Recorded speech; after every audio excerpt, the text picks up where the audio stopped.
Greetings, mortals. I am Natus, the ruler of the underworld. And since there was an unexpected break last week, do not worry, the problem has been resolved and buried in the nearest tree. We've kind of got quite a few series to discuss and quite a few chapters to talk about. Like I think like half the chapters are gonna be duos, and the ones that are not are more series that just get really well whose chapter releases are monthly or bi-weekly or something like that. But regardless, let's not peel around the bush and get right into it because we're gonna be going through a lot of them. So, anyways, we start things off with Shadow House chapter 192 titled Monster.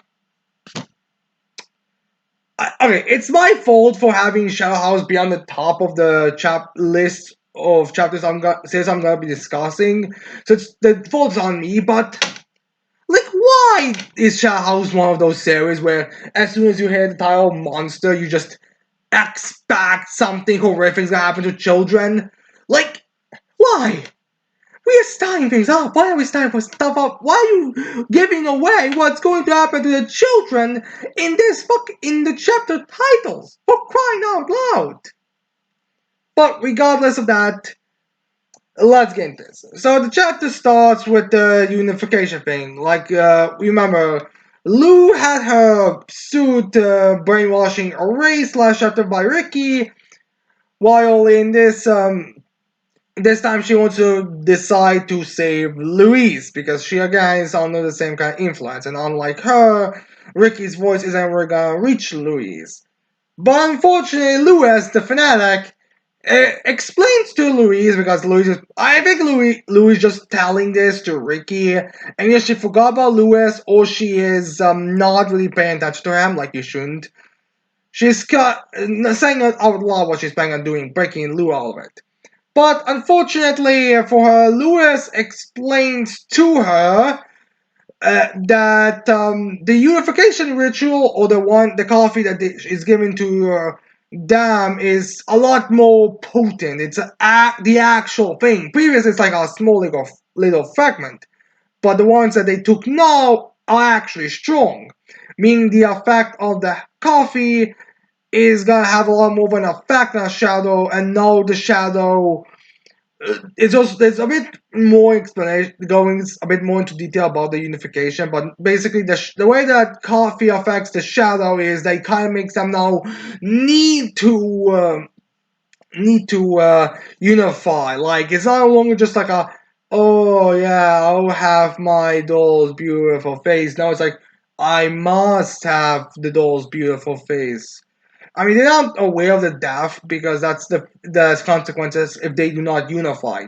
The shadow dies, which makes me kind of wonder what happened to the ones that couldn't unify, like the one that was in the season 2. You know, the one that Edward's kind of like another one that Edward and his group went to check up on because they knew it didn't work. So they opened the cocoon on the girl was dead, like she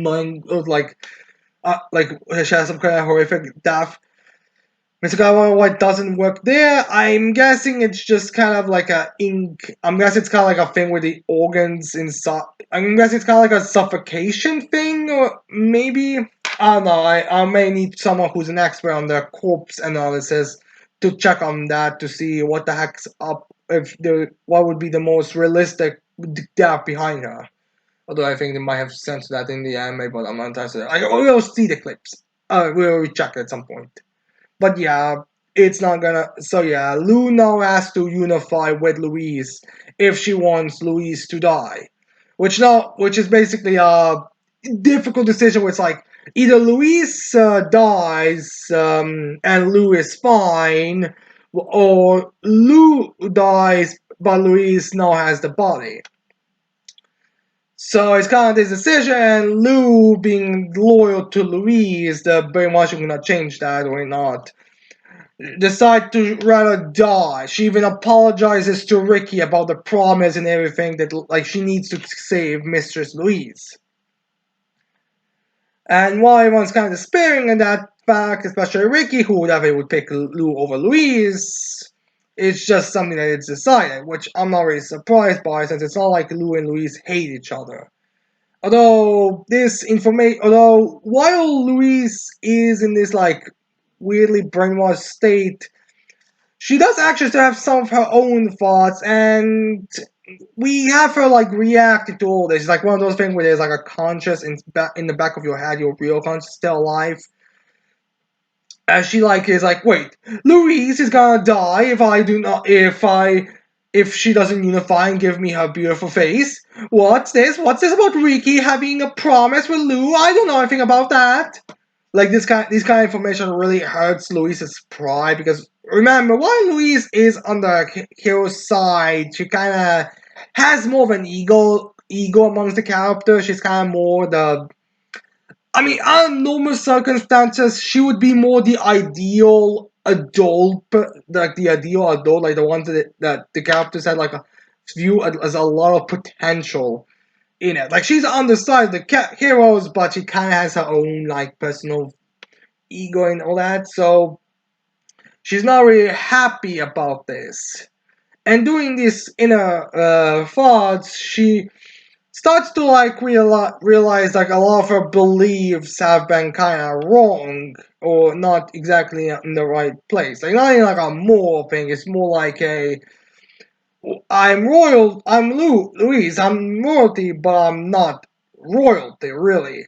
I thought lose my property, but I'm going to lose it so now. And it doesn't matter what I say and do because the Shadow House, this unification rituals kind of prevent me from having it, which then does a chain reaction where Louise starts to self-hate. Like she just has a realization where she's just a monster at this point because she's gonna, destroy the thing that she likes, which is Lou. Lou, even if she will become a beautiful adult, which we even do kind of get like this weird mixture of adult body Louise and Lou thing going on, but unfortunately does not really work.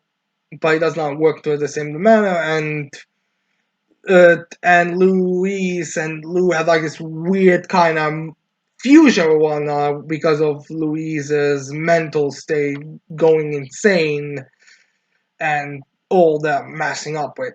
But also, Lewis was throwing some kind of extra little thing like in there beforehand, so yeah, things are kind of going into a hectic mess right now.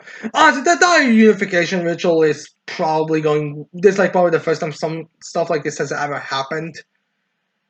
But regardless, Luis and Lou don't really fuse together, but kind of combined into a weird monster, which is the title of this chapter, which can only be described as like an Olympian god with Lou's body coming out of its chest in like this very fancy ordinate around the chest area. A male body, by the way, just to be clear, it's a very clear male form kind of thing. Just so there's not gonna be any perverted thoughts for a child with like when that's Olympic, I also think like the clothing being is also like Olympian styled. With the hat being what Louise's, but having fangs as she emerges from that coffin thing, and she starts just beating the shit out of Lewis. Like she's just like she's polar driving on him. She is throwing him around. Like her body, like her hand can like grab his entire head and throw and chuck him around. Like I can't even do anything. She like completely she's completely lost and just screams in anger over the Shadow House lies and deception, all that, and yeah, it's just like the final couple pages is just Louis beating the shit out of Lewis, so rightfully deserved, but Jesus, and we just end the chapter with Louis screaming and at the end as she's on top of Lewis. Well, she's having her foot on Lewis's hat as she's enraged. So I have no idea how this is gonna go on, how this is going to resolve, because like it was always kind of a question of how are things going to resolve with Lewis and Anthony being involved and right there. But now with Lewis being this like weird monster form, it's even more of a question because like what can you really because what can anyone really do at this point against that thing? But regardless, we have to wait and see what's going to happen. This is going to have like a if Rick is again going to have to reason with like Louise to calm her down. Are they going to have to hide? Are they going to disfuse? Is one of them going to die? Is someone from the third floor going to get involved? Like, there's a lot of possibility. Like, this is like really a wild card thing because like, where can it really go at this point? It was already previously, but now it's even more so. So yeah. Anyways, then we get to Shy, chapter 121, titled "Flight of the Plushies," the first of many of series that had two chapters releases. So we start the chapter off with Yila. I'm not sure how you pronounce it. Like one of those kids that Thumping has been playing in that war-torn country. And she made him a new dope plushie and went to him to put in with the rest of the collections. As when she but then when she enters the place, she sees Thumping there with a bunch of the toy plushes being destroyed as he's burying them into this, basically making a cemetery. You know how like we had like when we first saw these children, we had like Thumping putting like the final piece of the Holy Mother Bear in that like grave. Now he's doing it for all of them ones who've been destroyed and all that. As Yela is questioning why are all the plushes destroyed, as Thumping tells her, uh, in a chill manner, like he's kind of quite chill about, like he's being normal towards Yela, like the way how he was acting when first saw the children towards them. As he's just saying, well, some guy that I think he just said some guy did not approve of my actions, and he decided to get some payback. People I've wronged in the past. And now they've had to destroy my plushies. Which are questions on why isn't he angry. He cares about plushies and this stuff the most out of anyone. As Thumping tells her that he has no right to be angry.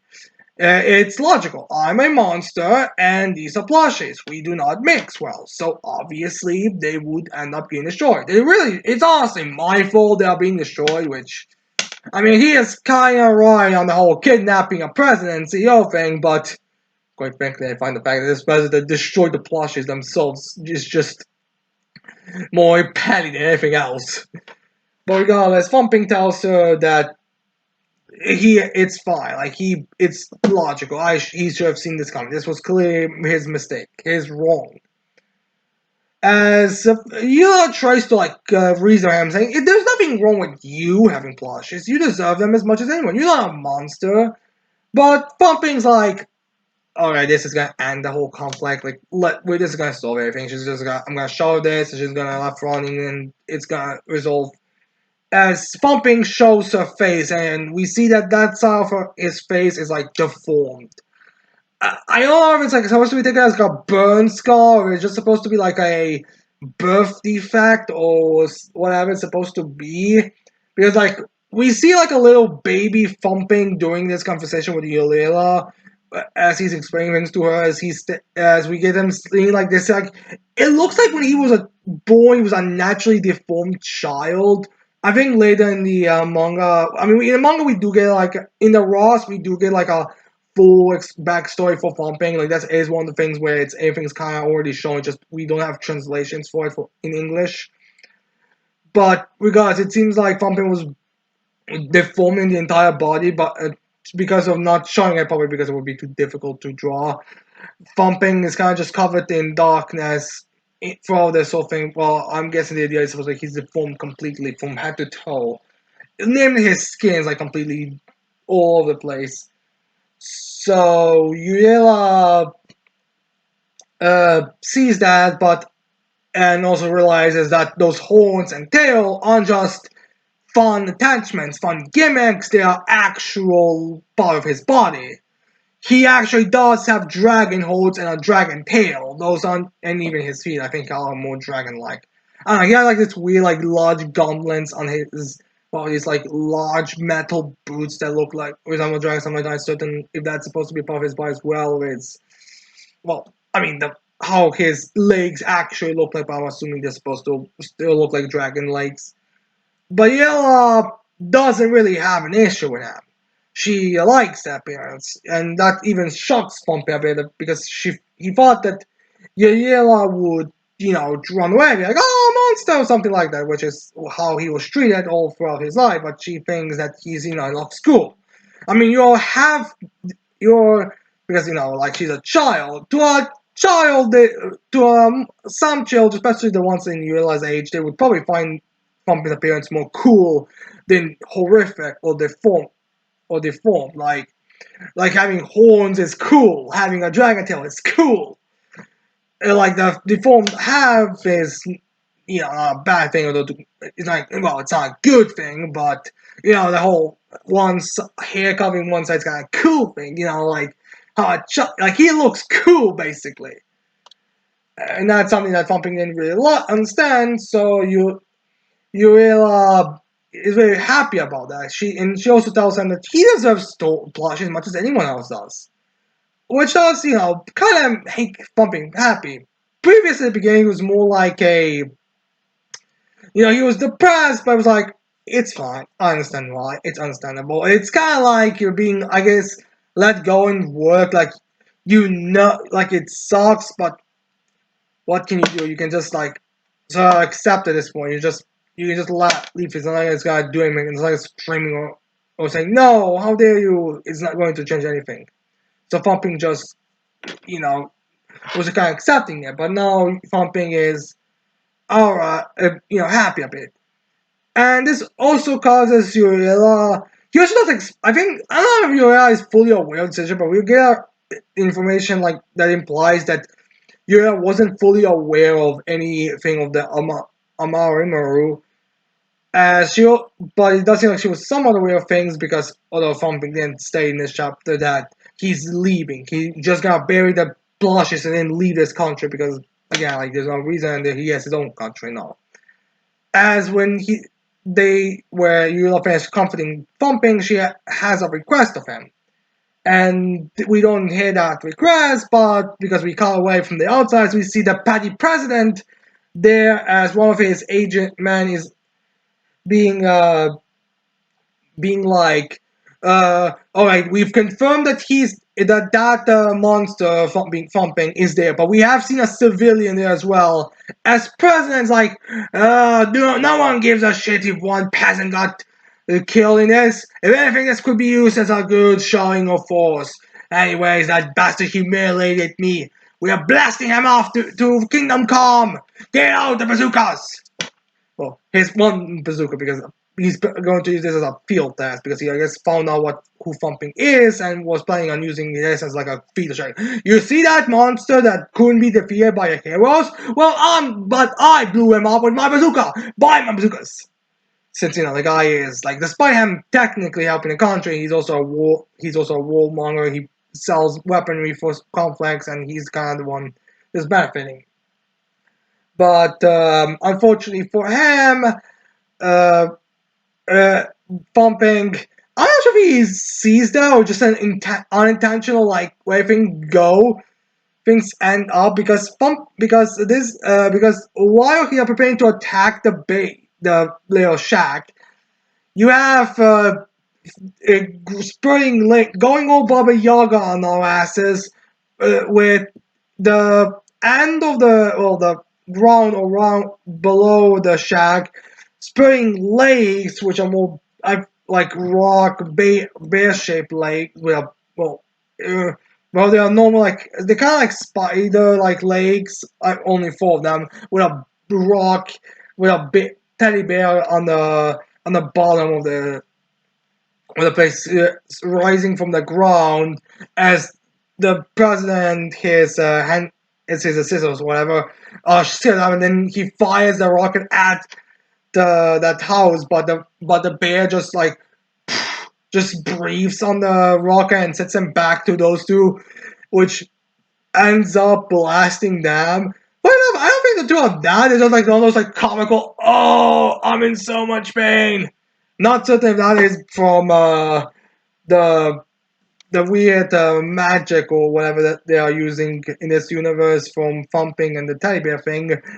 But I guess that bazooka was not strong, considering the fact that it didn't even kill you to normal people getting hit by it straight up. But regardless, we have uh, thumping saying like, "Here's your payback from resentment of the plushies." As you realize, also like very happy, like, "Yeah, resentment of the plushies." As they're like again children, like it's one of those things. But yeah, this is like one of those. Oh yeah, these are children, not adults. Scenes. And it's pumping after that, and they're kind of, I think, starting to move. I'm not sure they're just staying still for now. They're just like slowly walking. Now, as he asks you seriously, like, so are you certain about this? That you want to come with me to my country? Which I guess props to Pumping for not taking them to his country, which is probably gonna be way worst. Which kind of it's kind of weird how you would leave the people who he actually cares and likes behind to, but civilians who have no idea and just being tricked by stigma are kind of like their game. I mean, to be fair, it's not like these kids have enough common sense to be really considered the logically thinking. They're just like Holly is literally just a 13-year-old traumatized blind girl for crying out loud. So common logical sense doesn't really apply to them that much. But regardless, Yula tells Thumping that, yeah, it'll be the best. The only skill I have as a child is making plushies, and if I'm gone, then my family could, have more money. They won't have to worry themselves about taking care of me as well because I can't really help. As we get like this little flashback where we see her just like working a plushie where I think her parents or her older brother or someone so just like walking around like with construction equipment and stuff. Those two have to work like they're in poverty and they work not so long, but is just kind of there like she can't do anything. Okay, it's more of an age thing than anything else, but although I guess you could say paperboy, although I don't really know if that village would have stuff like that. But regardless, Sheila says it will be for the best if she leaves to have more money. Which, personally, I feel like you should at least inform your parents that you're leaving. Otherwise, there'll be, panic for where have you went. Like, I mean, it's not implied that she was abused by them. It's just that, like, they say she can't do anything. But regardless, they leave. And Thumping, it gets kind of gets very happy and, try to cheer her up now because, she's kind of like, now she's kind of sad about the thing and depressed, but pumping cheers her up and saying, "No, making plushies is not useless skill. When you think about it, plushies are like the greatest thing God has created. You are God, you are gods, basically. In fact, let's have children, Vila." As Vila, wait, what? What do you mean have children? Because pumping is referring to like, oh, let's make plushies. Let's as their children, not actual children, not actual biological things.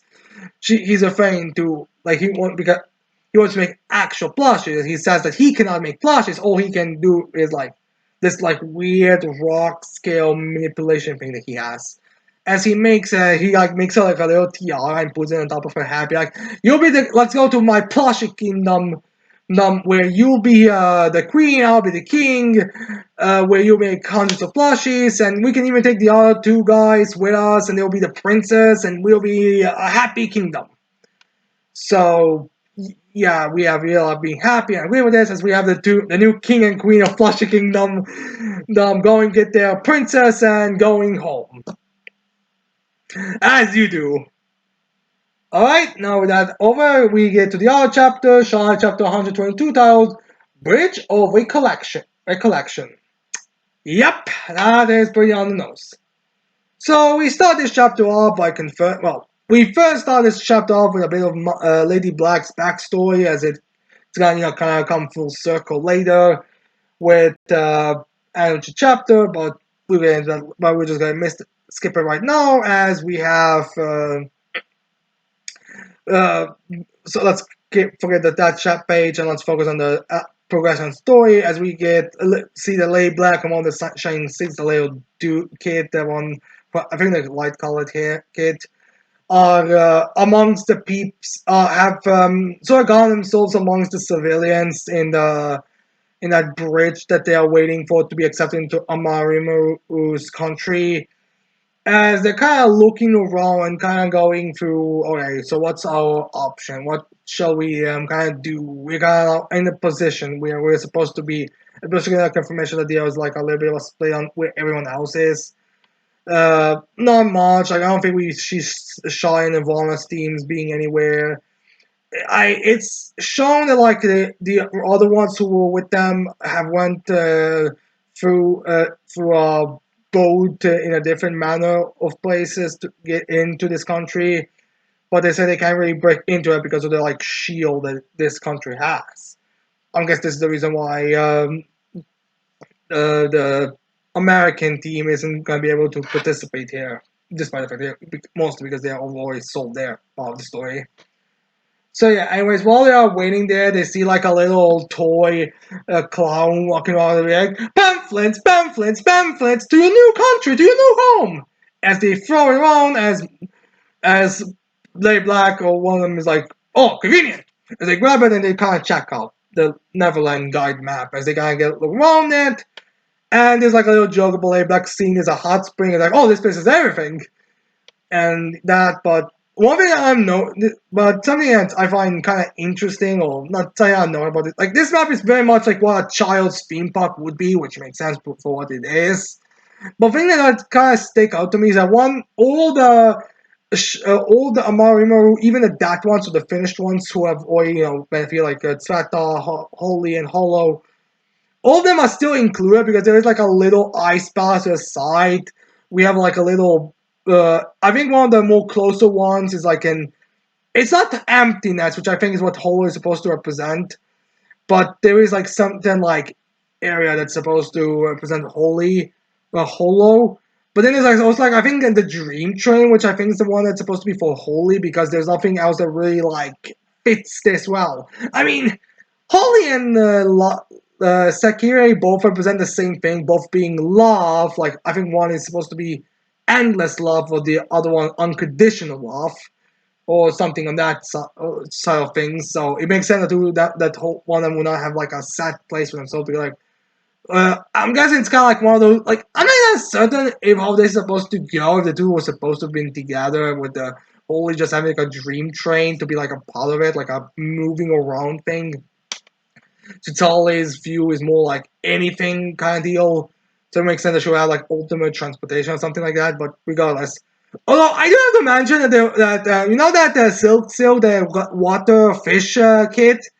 Yeah, his country is apparently just ruins underwater. What kind of a place that is supposed to be? I mean, maybe we do see it, but it's kind of just like a weird place, honestly. I guess he got like the short on the stick there. I mean, you could. I get like the Talmud, I believe, having like a desert, but why a fucking ruined city on the water? But regardless, that's a little bit of a guide map. As then we get like a little side of the other teams being like like I said, going in for other means. As we then have Lady Black, I react to all the civilians there and be like, why are they so chill? I mean, I guess it explains the disappearances and the people like chanting and umbrellas and all that, but why are they all so calm about the situation? And yeah, like, don't they know these are the things that have been attacking Tokyo? I think it was Tokyo. I think Hollow attacked Tokyo, and all the other things like those attacks that were. So why are they so chill about it? As the other guy explains to him, these are people who had like really shitty lives. So if you had like shitty life, you'd probably accept any kind of proposition.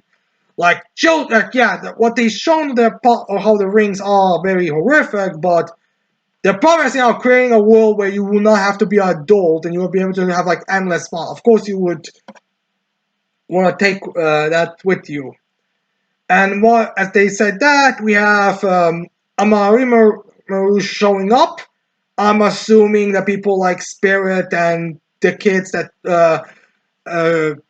that Pumping brought were either already in their areas, wherever they in their respective houses, or they are just underneath the ship. It doesn't really matter. Regardless, we have Stigma and all that, and him being there as he announces himself as the director because he doesn't have his own kind of thing. He just kind of lives in charge of the I think the Castle of Envy or something. Or the yeah, I think it was the Tower of Envy or something. Or no, Tower of Jealousy, I believe it was called in this translation. So he's just kind of there as he announces himself as director, and then he has like a little present for all of you to make the registration to this new country a little faster. And Scoover just starts throwing rings around, which Black thinks those are like the same rings that Stigma has been putting on people. The ones that he had to remove and all that. As this, that guy come as they look at as that guy takes a close look at the ring and he realizes, oh wait, no, this looks just like a toy. It doesn't look anything special. As like one kid puts it on, like they was like, oh no, he's gonna turn into a monster. If all these people turn into those monsters, then it's gonna be a problem. But because it's just a toy, it doesn't really matter much. So yeah, it's like not much. I mean, he says it's like a registration thing to like make it easier for everyone. I'm kind of guessing this is supposed to be like also a way to get to the place where you would be the most enjoying. Like, you want a fun park? Well, you'll be sent to Kufu's place. You want love? You get to Sekiri's place. You wanna laze around, you get to Tomo's place. You wanna be in ruin it's underwater, or you wanna live in the One Piece world? Well, you'll be in Silk's place. Again, underwater ruins? Really? That's the aquatic version? That's like the aquatic land? But yeah, regardless, they get this, and when people put them on, there's also like a little fact where they get like stuff they like, namely the adults we focus on here, or the older ones, as they get this stuff from their childhood. Like, one guy gets like some in their pockets or next to them, they're like things that they had when they were younger, like when they were children. I'm assuming kids may just get what they desired but they couldn't get it because of financial stuff and all that.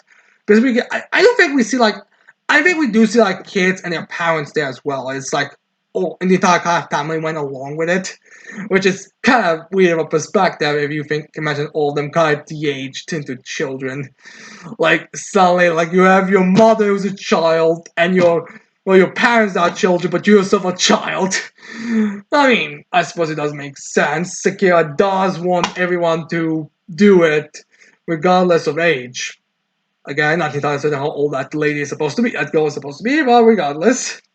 So you see like a bunch of like stuff like, oh, like a toy that someone forgot, or the toy that someone lost, or football that he played when he was a child. Like, we get stuff like this. But Pilsa also, I think, gives the ring, or maybe not the ad, or maybe just, but and now the first page of this chapter comes back into play as Pilsa, as someone runs into Black Lady Black, as it's revealed, that person apologizes, and Pilsa looks at him, and she sees him, and that is her father. Which comes back into play from the beginning chapter, because in the first page, the first proper page of the chapter, we had Pilsa when she was a child, being I guess she was meant to be taken to a family like play there with her father, but father got like an emergency call, like, hello, we have an emergency call for you. Could you come to the hospital right now? So her father's like, my apologies, sweetie, but there's an emergency call. A patient needs me right now. I'm gonna go in there instant. Because like Pilsa being the child, like, I think she's supposed to be 8 years old or something in this. She's like very angry and pissed off at this. Like, no, you only care about the patient. You don't care about me, being like the bright child. Which, I mean, alright, this is an extreme thing where it's like you only care about the patients, because she knows that. I mean, this like multiple times happen. Like, she knows that once they go to the hospital, the entire play date is going to be ruined. You're probably not even gonna be free next time. You're probably gonna have to go back to work the next time. You find a day off and you have to go back to hospital, and then the whole day is ruined. You still have to go back to normal, and you will never have any free time. I imagine that's kind of the situation where she's very furious. Like she knows the entire day is basically gone. Because remember, like I'm assuming it's like in the middle of the day kind of thing. You know, like you first have lunch, you first have dinner, and then no, you first have lunch, and then you go into a day like it's middle of the day. You finally gonna go to have fun, and then the whole day is ruined because he has to go to a hospital. He's probably gonna have to like do some serious surgery. Like you don't call a doctor on his day off if you do not have like a serious thing that's gonna take a lot of time, a lot of concentration, a lot of focus. And she remembers saying, "I hate you," which I don't think this is the same year that Bilsa lost her parents, but it is one of the memories that's still stuck in her head. And Pilsa is very happy that she saw her dad and is gonna have like a character focus now. The other guy also had like a thing where he saw like his guinea pig. No, not guinea pig. He like saw his like little pork there as well, but I don't think he's gonna get affected by it. The same way that Pilsa is gonna get affected by her father, who I think she even de-ages. She even it's de-aged a bit.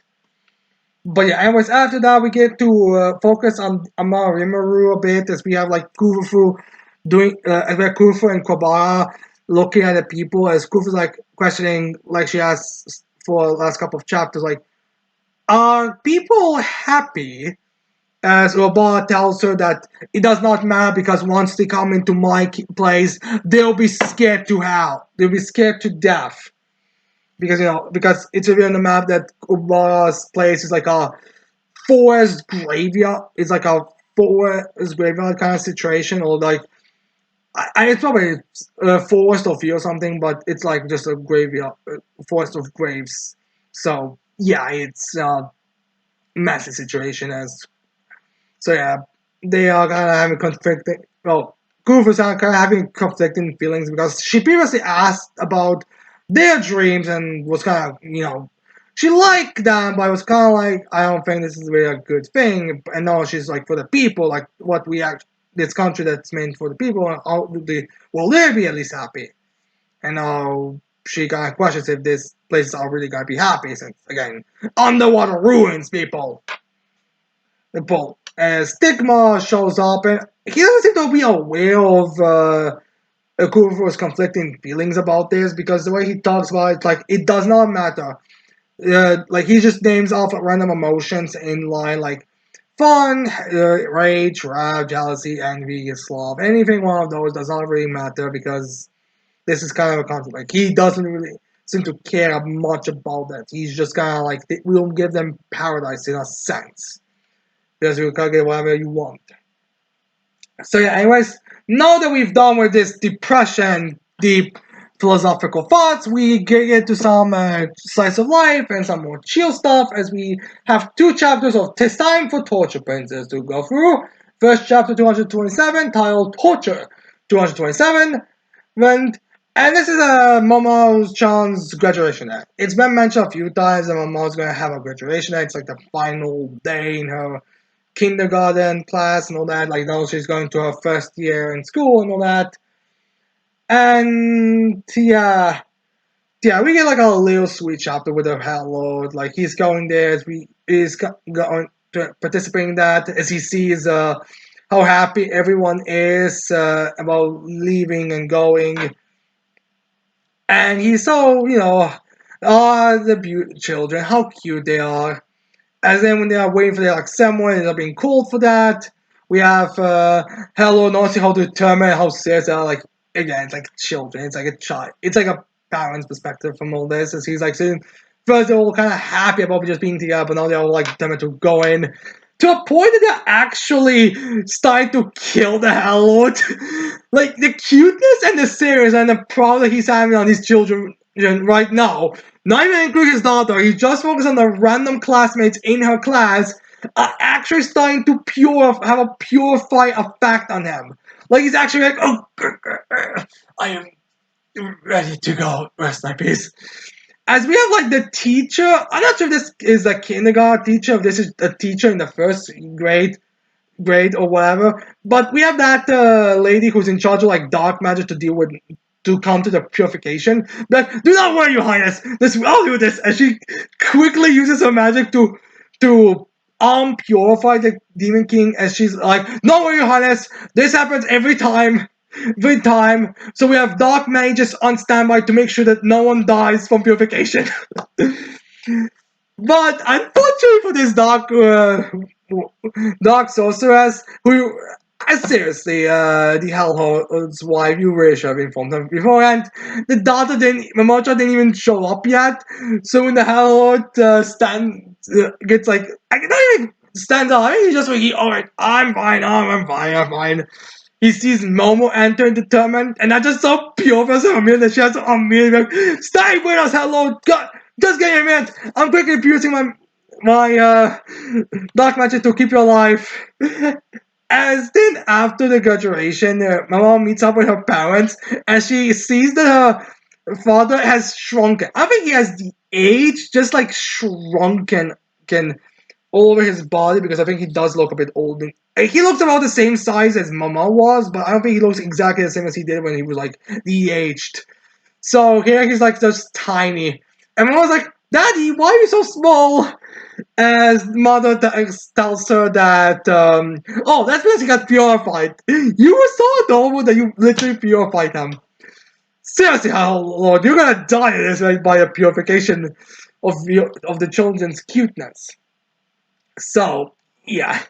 As then we have Momo Chan, now that everything's kind of over and everyone is kind of going, she's kind of getting the weight of everything kind of hitting on her. She starts to cry, like all that determination during the whole thing. And it's kind of just laugh because now it's over and she is going now. So, no, she is kind of, why am I so sad now? As mother comforts her, also they're just natural.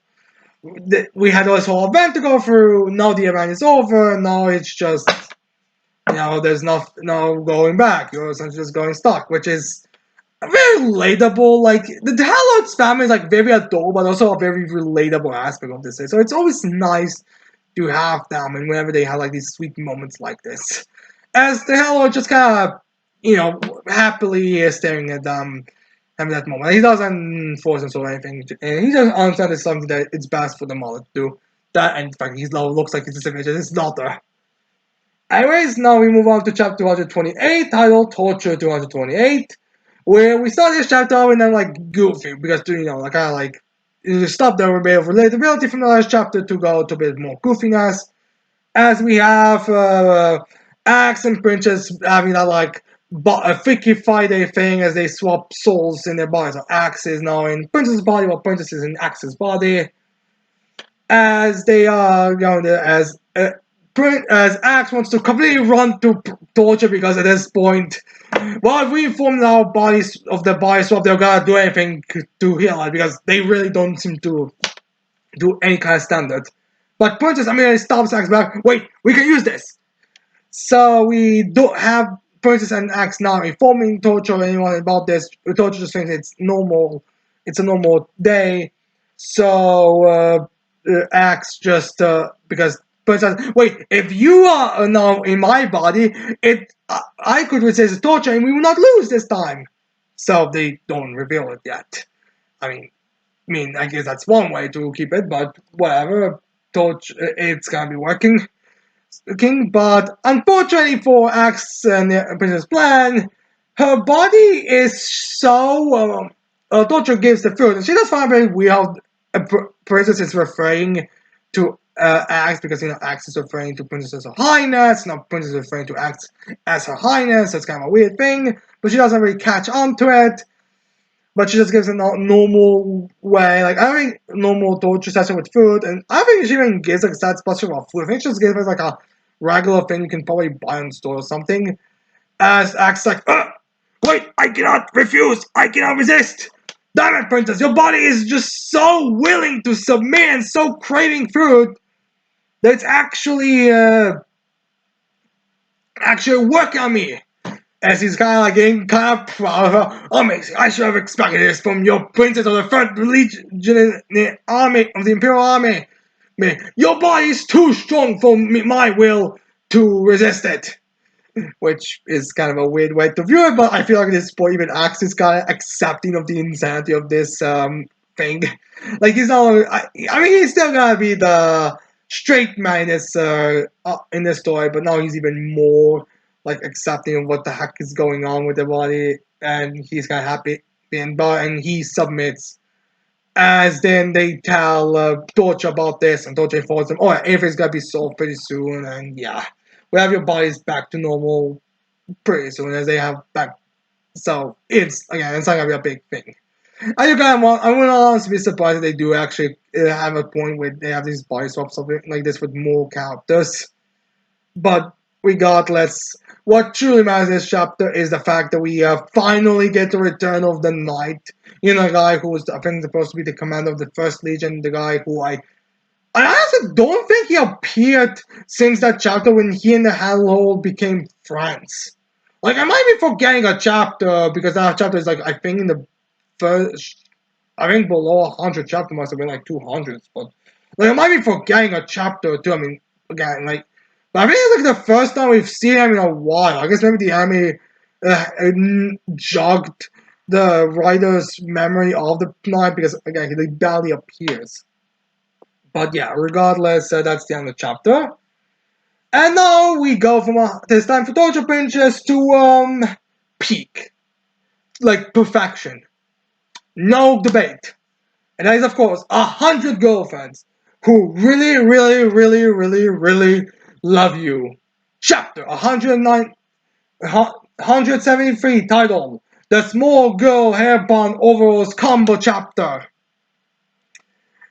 I mean, the titles could have do work, but I guess like one of the worst things. But anyway, we start this chapter off the same way as we start last chapter with Rento just drinking it. I honestly, why does this guy just drink everything?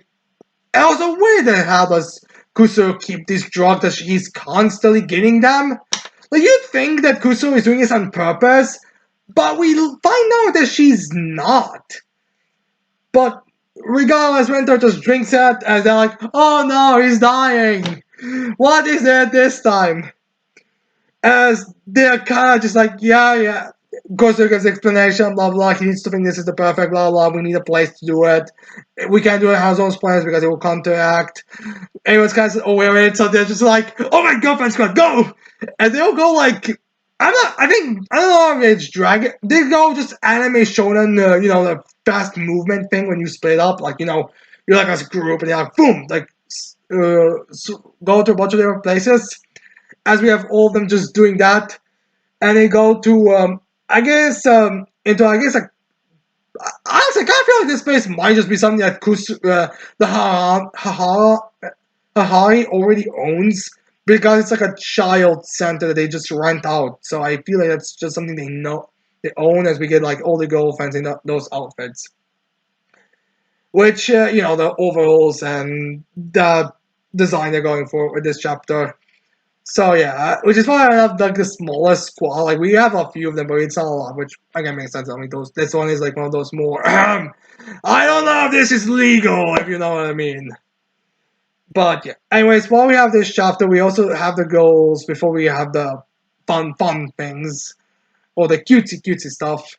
We have Kusu kind of being depressed or like kind of like I was in a hot girlfriend chapter with big boobs and ponytails. I don't know if I should really be in this as well. I'm sure the readers themselves are probably not exactly happy about me getting 2 times. But the others tell her, it's fine, you're barely in that form. And you two are basically two different people when you really think about the personalities. Like, outside of being a Granny's girl, you're pretty much different people. So, I think it's fine. And yeah, I don't think anyone would really complain about Kosoi being in either one of the two. It's just something that's kind of come on board, but regardless, we didn't have the girls just kind of playing along with it. As we have like a few things, like we have like Yaku playing with the ball and also commenting about the outfits because she apparently those are outfits that she has not seen when she was. I mean, I mean, I guess it is explained. I mean, I guess Kusuri Yaku didn't have children late. I think it was just Kusuri's parents. So I guess maybe that's the reason why she doesn't own these more modern clothing. I mean, like the woman's almost 100 years old. Was these overalls really that that long ago?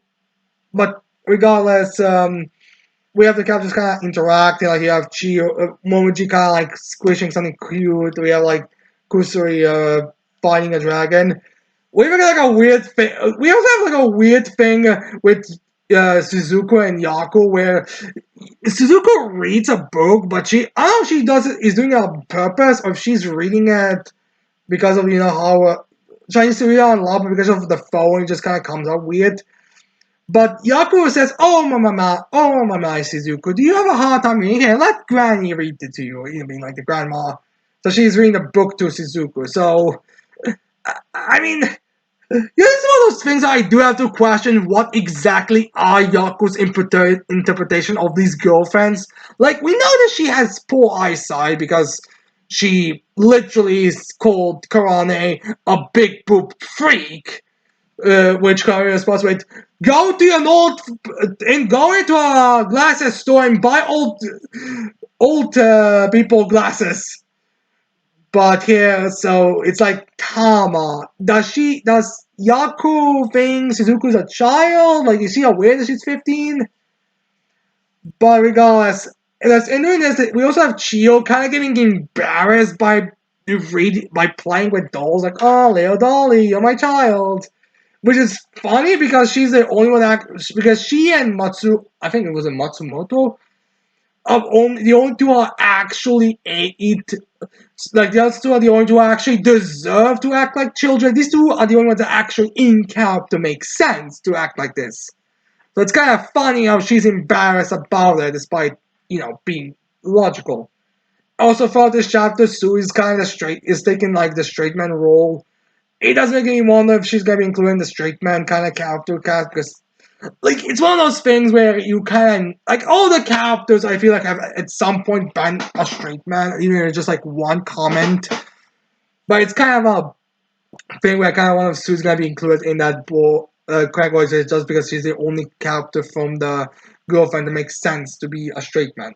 But I do think Sue is just gonna be a straight man from going forward. But anyways, the girls decide to build like a castle and all that from the blocks and all that's on them, as they can make a fun area to play with and stuff. And Rinto kind of goes along with it. He like helps the girlfriends build and then he walks with them alongside the top. But unfortunately, because he's an average 15-year-old, he's kind of probably a ripped 15-year-old if we consider all the things that he's going through about. He's got too happy for it, but luckily he grabs all the girlfriends and he just falls down with them. But luckily he saves them because he's a chat, and we have like the anime cute chapter with them all kissing Rentaro. So yeah, we have the anime cute saga. So yeah, we got the big group, the medium, and the child and the small children enjoyment. Oh my god, this guy was a bunch of debate on which one was the best. I mean, personally, to me, it's the middle one was the best because it's just funny watching Kurumi act like a child in all the tsunderes. But regardless, that's the end of the chapter. Now we go to more individual character focus things. Honestly, I kind of feel like this is gonna become more of a regular thing in volumes when instead of having like every single girlfriend doing things, we're probably just gonna have like them split apart. Like, probably not the same formula as this, but like we're gonna have more of a split thing because there's like a ton of girlfriends now, and we're not even now 50s for crying out. But anyways, now we go into My Academia chapter 420 titled "From Aizawa." Yeah, there's gonna be like a father, very Aizawa, like very much the Aizawa's group focus chapter. So we start this chapter off with Aizawa present my Kurogiri on this sort of rubble that they ended up on, as present Mike is beating the shit out of Kurogiri, and it's kind of like, hey, Santa's back there, come on, you useless ones, we knew we shouldn't rely on you, you fucking bastards. as you know, he's wants to refuse the his feelings and grief and all that. So he's a lot more negative about it. So he's probably rage quitting because of the situation being in shambles and now Kurogiri, being the corpse of his friends, and we have all that stuff. As from that beating, Aizawa spots like tears coming out of Kurogiri. As Aizawa points that, oh, but first, Pasama thinks that he's being informed and being like, he's being he's a man. It's not as Aizawa is referring to Kurogiri, he's crying as Pasama is like, no, it's just not a illusion. It's just the rain. It's raining, Aizawa. We're all just seeing things. Our friend is completely gone down. We are made our friends for crying out. We do not have. We are clearly just seeing things. If you think it's crying, and Aizawa basically it's like a lot more chill of a response. Like, I don't say he's calm inside, but he's more like being more focused more on grieving than Mike is. As he explains that true, we are in our 30s, and he also mentions that we are teachers now, but Kuma was never able to graduate. So it's as teachers, it's our job to help him graduate. So they're able to somewhat like get in. So they're able to like uh, so we are able to like get through to Kogera, at least get enough of a control of him because like there's gonna be some affection towards Kogera. Like I first thought it was gonna be a battle between them, but it's not Kogera just like took them away from the battlefield to save Charlie, but he didn't want them hurt, so he just teleported them to a safe place. Now they are kind of like using that little brief remnant of Shirakumo in them to like help them move around. So now they've gained some control over Kurogiri. They go to UA to go report to all the heroes that are there to get like as much help as they can. Like he shows up like ectoplasm. What's the status? How many remaining personnel do we still have and all that? So basically like every hero who is who is still able to fly but isn't defense focused, come with us. We'll need all the help we can get yet.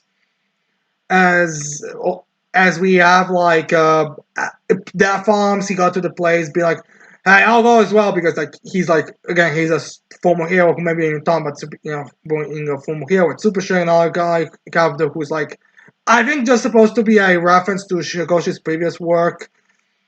And yeah, he basically refers questions the battles, and they also say like all the battles are finished and done with, but most of them like one is still a bit of an issue, but the rest are done, so we can probably get every person. I'm assuming he's telling this to everyone, but everybody's like also report. I'm assuming he also has like the microphone active to inform. Actually, does have the microphone active. He's like informing everyone.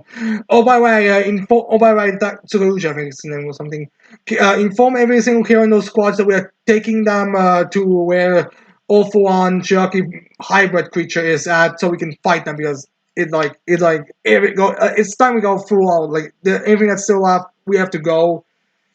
And while the other heroes all the heroes gotta get ready to like I guess mobilize so they can go through the portal. We also have like the civilians showing up and like they're like, here, give this shirt to a person that's in need, as we have like other civilians also like giving them blankets and food and stuff. Like basically, alright, if you go into a place that the main heroes are in the under fights, or have at least the ones who are in need of recovery and supplies and health healing, give at least them the give them at least their stuff so they could recover and not die. We wouldn't want them to die because again, people kind of like realizing they've tried everything they can and they're clearly like they're just slightly more, just a little bit more push, and the heroes could win this. So they're kind of like just all or nothing kind of thing. As then we have been coming to the place where there's still a fire where Ojo Sato and all that was, and we find out that's where Gashly Aijiju, the guy who was mentioned a bit, and the guy's like a big lanky fella with an umbrella. Like the guy's just like a lanky fella with a cool like a mask. he's just kind of there because I feel like this is just a mandatory thing because he was just mentioned. It's kind of like we saw him like a few chapters, a couple pages before, like Sheriff Figure and I think two others. But I feel like because he's mentioned, he has to just be shown how he was defeated. Outside that, he doesn't really matter because I was gonna be like, also Gashly Ajijo. He was presumably beaten and arrested after the war. We don't know. He was just mentioned randomly. But yeah, anyways, and with that, with him out of the way, being immediately beaten by I think the Lizardy and the Mentos hero, they just immediately okay, that's wrap up quickly, and now they just kind of regroup with everyone. As then Aizawa goes into phase 3 of this divide and conquer strategy, with everyone now just kind of coming back together to conquer all for one. And that's how we got to this point in the story. It kind of a fast way to solve this whole thing, honestly. I mean, I kind of expected it to be a full chapter's length, so that's usually how these types of stories go, but I guess Goshen wants to kind of speed this thing through. It's like we go kind of, like, it's, again, it's like nothing major truly happens that would matter to that much in this section. But anyways, we have Aizawa questioning firstly questions about how long has Izuku been without his arms and what the heck is up with Ofu and Shiaki. And Daku gets like a brief explanation on what was going on with Shiaki during this fight. So he's not entirely certain how Ofu is back, what the mindscape is. So is this really Ofu's personality? Is there something else that's emerged? They don't really know, but they kind of have to, you know, deal with it as it goes. But it doesn't really matter what it is. All they know is it's still a threat and still an enemy. But luckily, Aizawa pulls out Aries' horn as he gives it to Izuku to activate it, so Izuku's arms can reattach themselves. Which I had a lot of people being pissed off the fact that Izuku's already getting his arms back, which alright, one, it took forever for a Bakugo to come back from the dead. So honestly, I was getting Izuku's arms back quickly is the best course of action. And two, do you really think the final battle between All For One and Izuku should really be Izuku with no arms, just running with his kicks and all that? Like, yeah, it's, I guess, in a danger, I mean, you can do that and looks cool and awesome and all, but let's be honest, it would just be ridiculous if Izuku is fighting even on this decayed, decrepit form of Shiaki Alpha Infusion with just his feet. Like, it would just be stupid looking. Like, how many characters in Mia in general can you imagine that they can just look just with their arms, just with their legs alone, no arm whatsoever? I'm not talking like in the pocket. I'm talking like literal stumps for arms. Can you imagine only using? Like even characters who do only use their legs, like ectoplasm, have them like completely covered, so you don't even see them. So I'm not surprised that Izuku's getting his arms back, and to be fair, I could still see some of them being destroyed or something. I mean, even the recovery is kind of like slow by the looks of things. But anyways, we actually do get a bit of a flashback from about it, which is probably the most important part about the previous couple of panels. We see Eri kind of giving Aizawa this horn, saying, "I know I can come, but can you give at least my horn? But my horn has some power, and at least give it to Izuku so he can regrow." As Aizawa sees that, as like, "Wait a minute, you can't do this on your own." As he looks at Ectoplasm, like, "Ectoplasm, what did you do to my daughter?" And I was like, sorry, but she insists that she gives her horn so Izuku can. So the only option was for me to kick it. Alright, Ectoplasm, that is a dick move. Like, I get the necessity for it, but come on, Ectoplasm, you just kicked.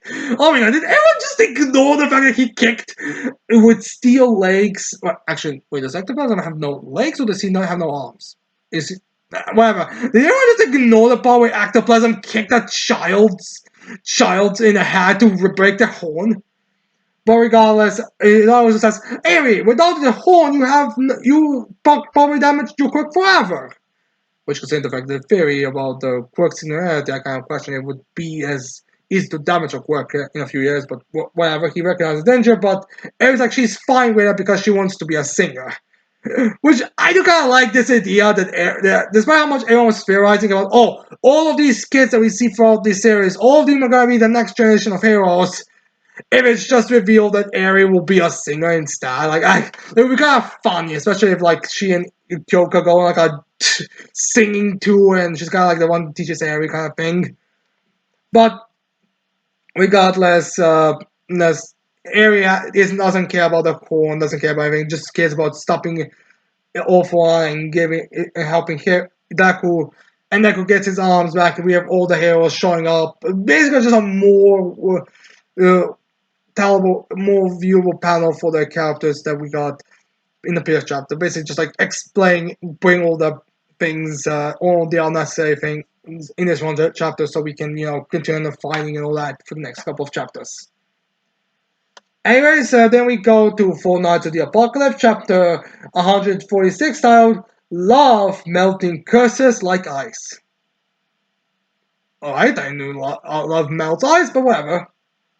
So yeah, we start this, we first had like a little thing from Sixes where it's like the cloaks are, or we'll talk about the cloaks in the next chapter, who are kind of flying around Sixes as we go back to, we focus on King versus Kilbegon, as we have like, basically showing how powerful King is, since King uses like one of his plans to blast at Kilbegon, but Kilbegon has like to put like I think 4 different spells being double amplified for him to be able to not get knocked out from one of King's attacks.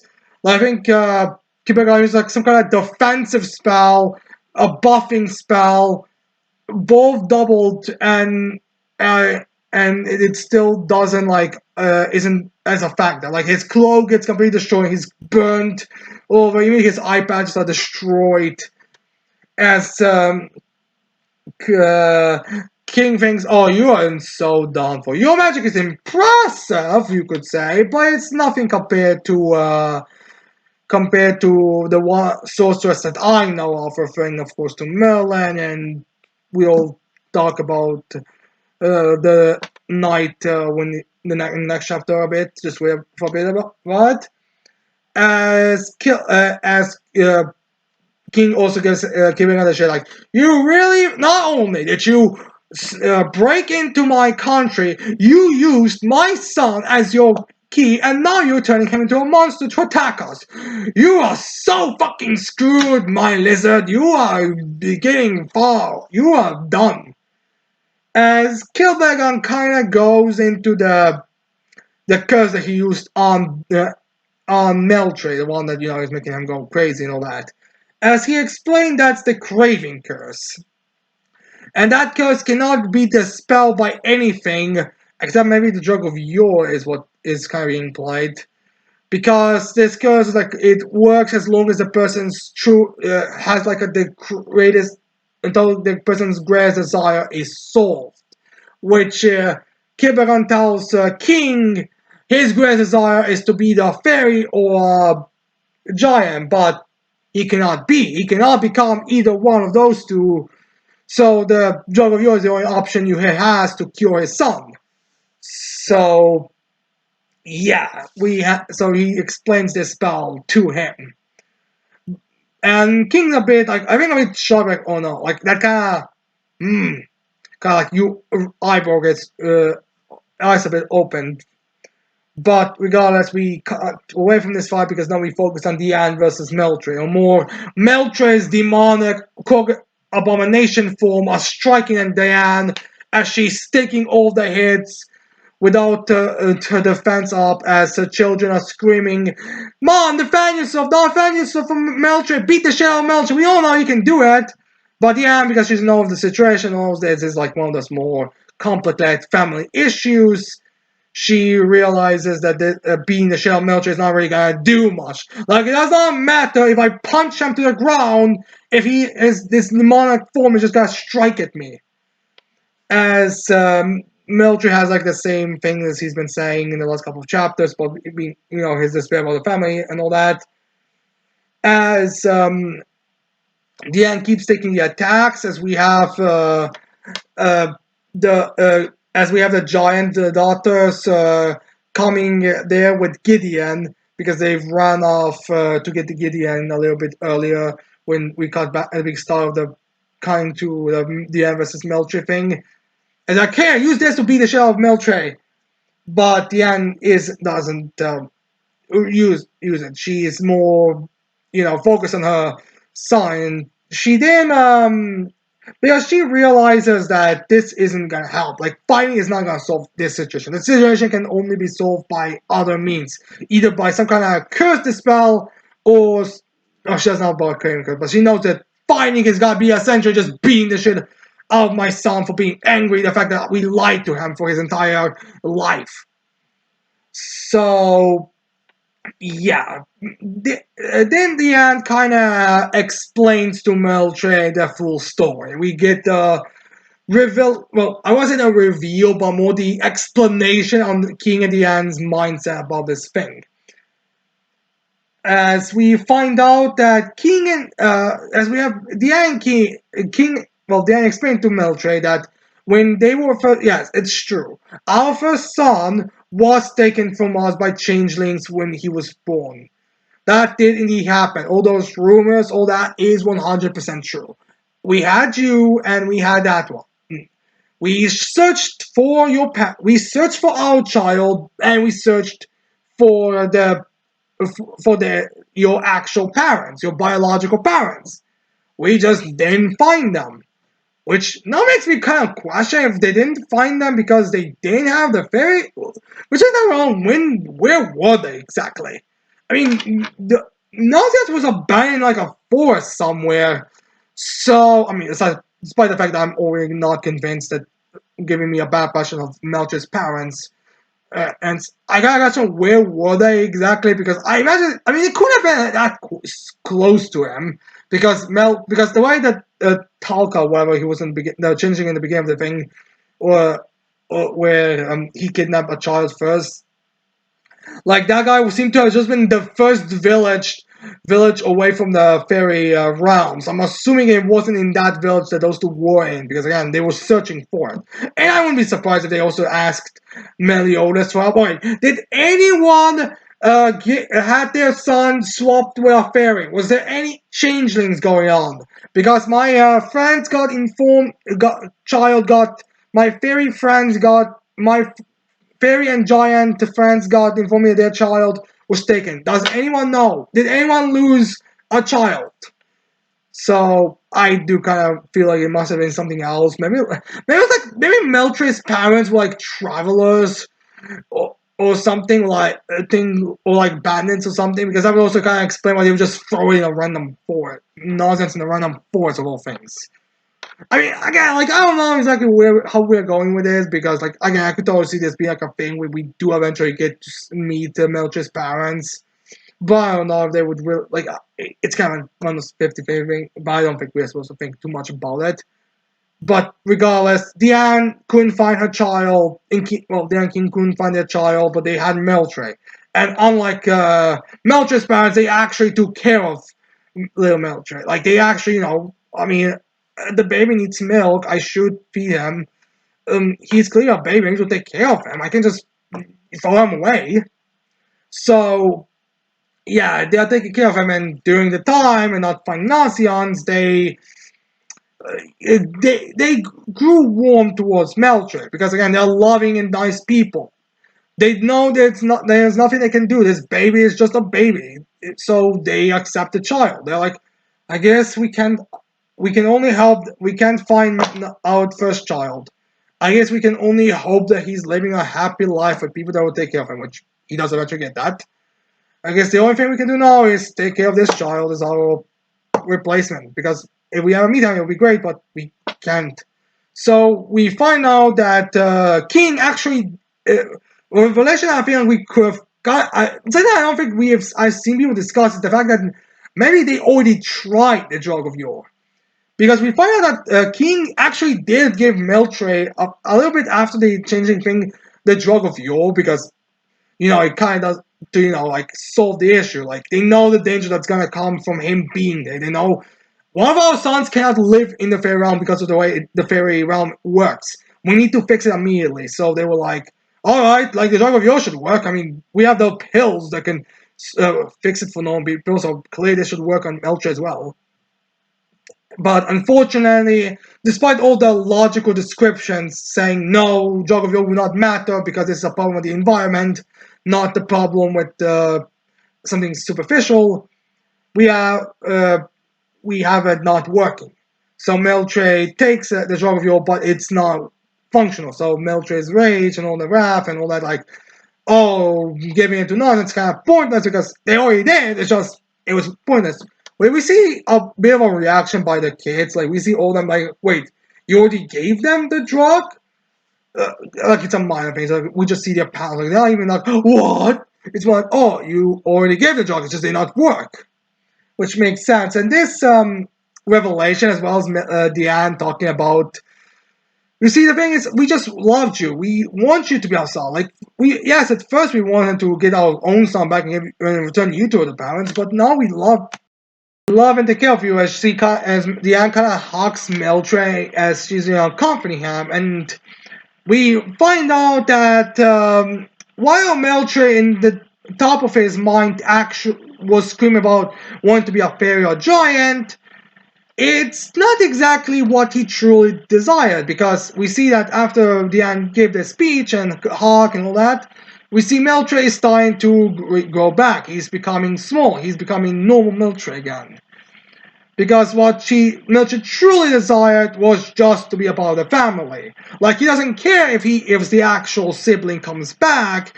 It's just he didn't know about where he fits. Like, I'm fine not being the first son, but I would very much like to still be in the family because I've been raised by you. So that's kind of concern. He thought that he wanted to be more of a giant and fairy, but again, it's like the love from his parents. That's what he truly desired at the end of the day. And this Kremika's going away is the proof of that. He did not desire to be a giant or fairy, just family.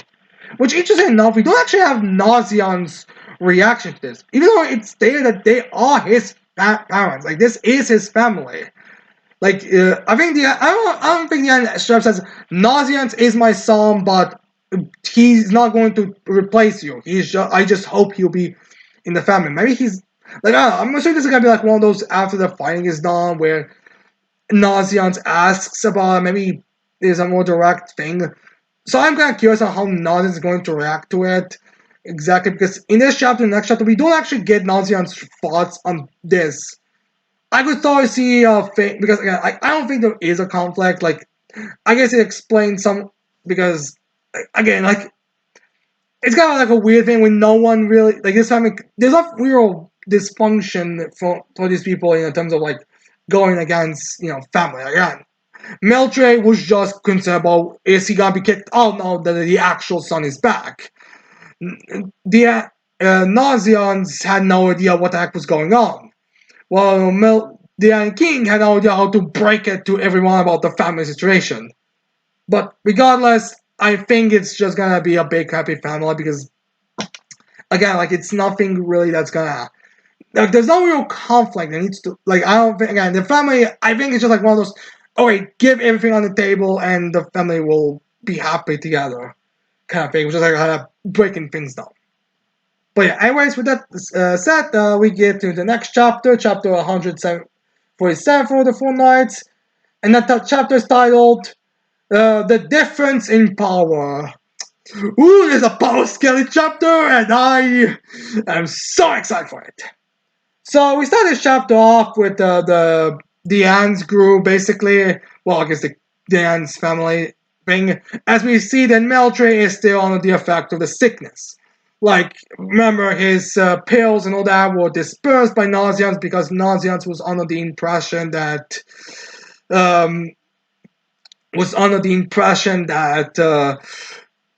he was being cursed or poisoned by something. So he wanted to dispel it, but it did not work. So now Meltre is just sort of, getting the illness and not being able to use anything. And Nazians, well, he probably could, I don't know if he ever took the pills themselves, or maybe he just analyzed them or whatever. Nauseum's basically like, yeah, I could probably help, but I cannot do anything. I'm just stuck inside this bubble, and because this is King's magic, no one can break it.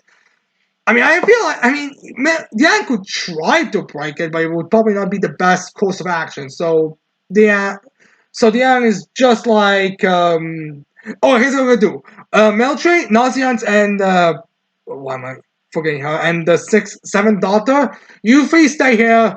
Now that you three can actually move. Like one, two of you are barrier, and the other one is dying from sickness.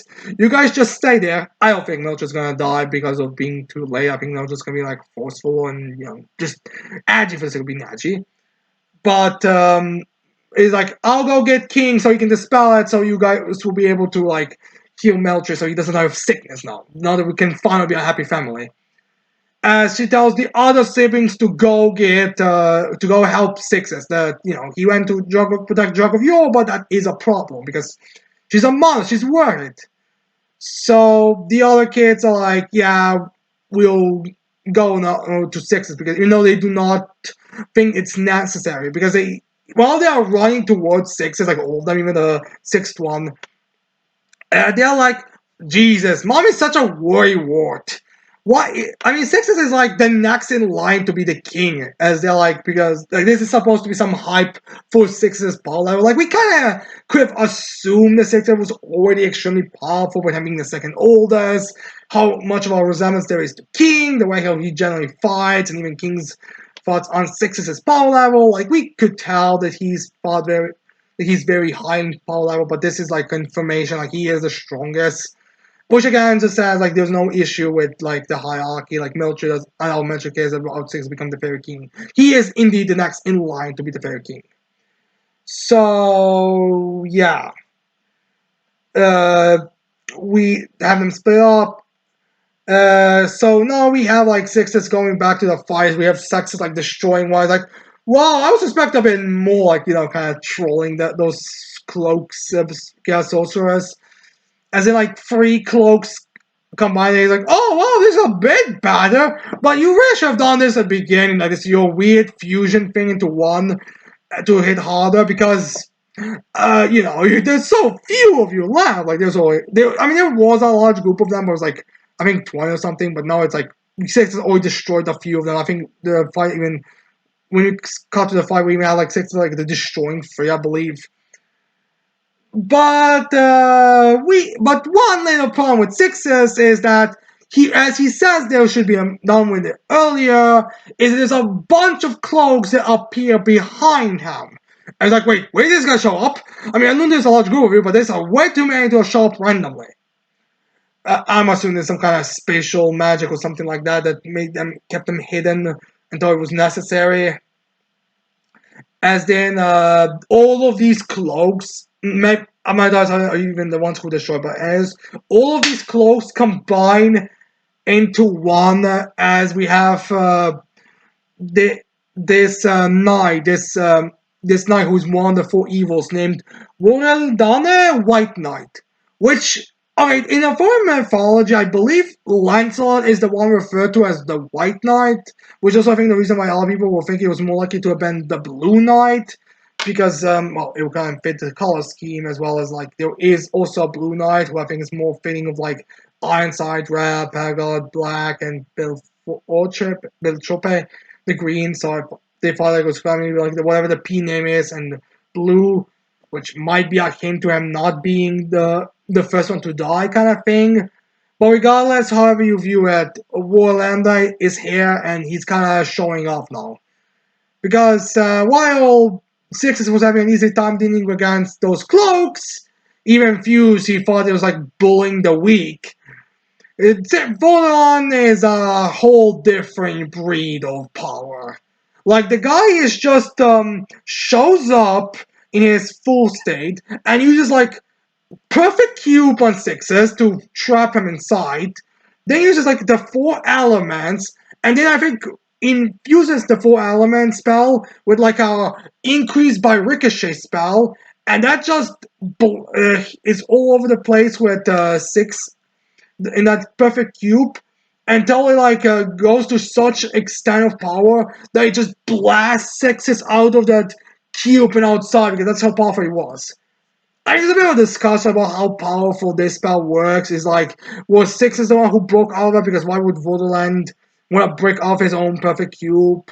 Why would is this like because of the increase of the spell, like less of the about his invisible, which honestly doesn't really matter how you view it. The fact that he destroyed a perfect cube, which is a spell that's so considered to be perfect that even like you can even the portable versions are extremely difficult to destroy. It does say something about the Borderline's level as he beats Sixes, which again, like while he's being compared in this chapter to a Fairy King, and he's obviously not that level yet. Like I don't think he's like I don't. I mean, you could say that it goes King, DI, and Sixes in terms of power level, but that doesn't mean like the Sixes is like right below Dian in terms of power. He's probably like there's probably a several gap. Like Dian would still be able to no diff Sixes in a fight. So it's not really that big of a feat, but when it comes down to it, but it's still a very impressive thing how easily he's able to deal with Sixes. Like it's nothing.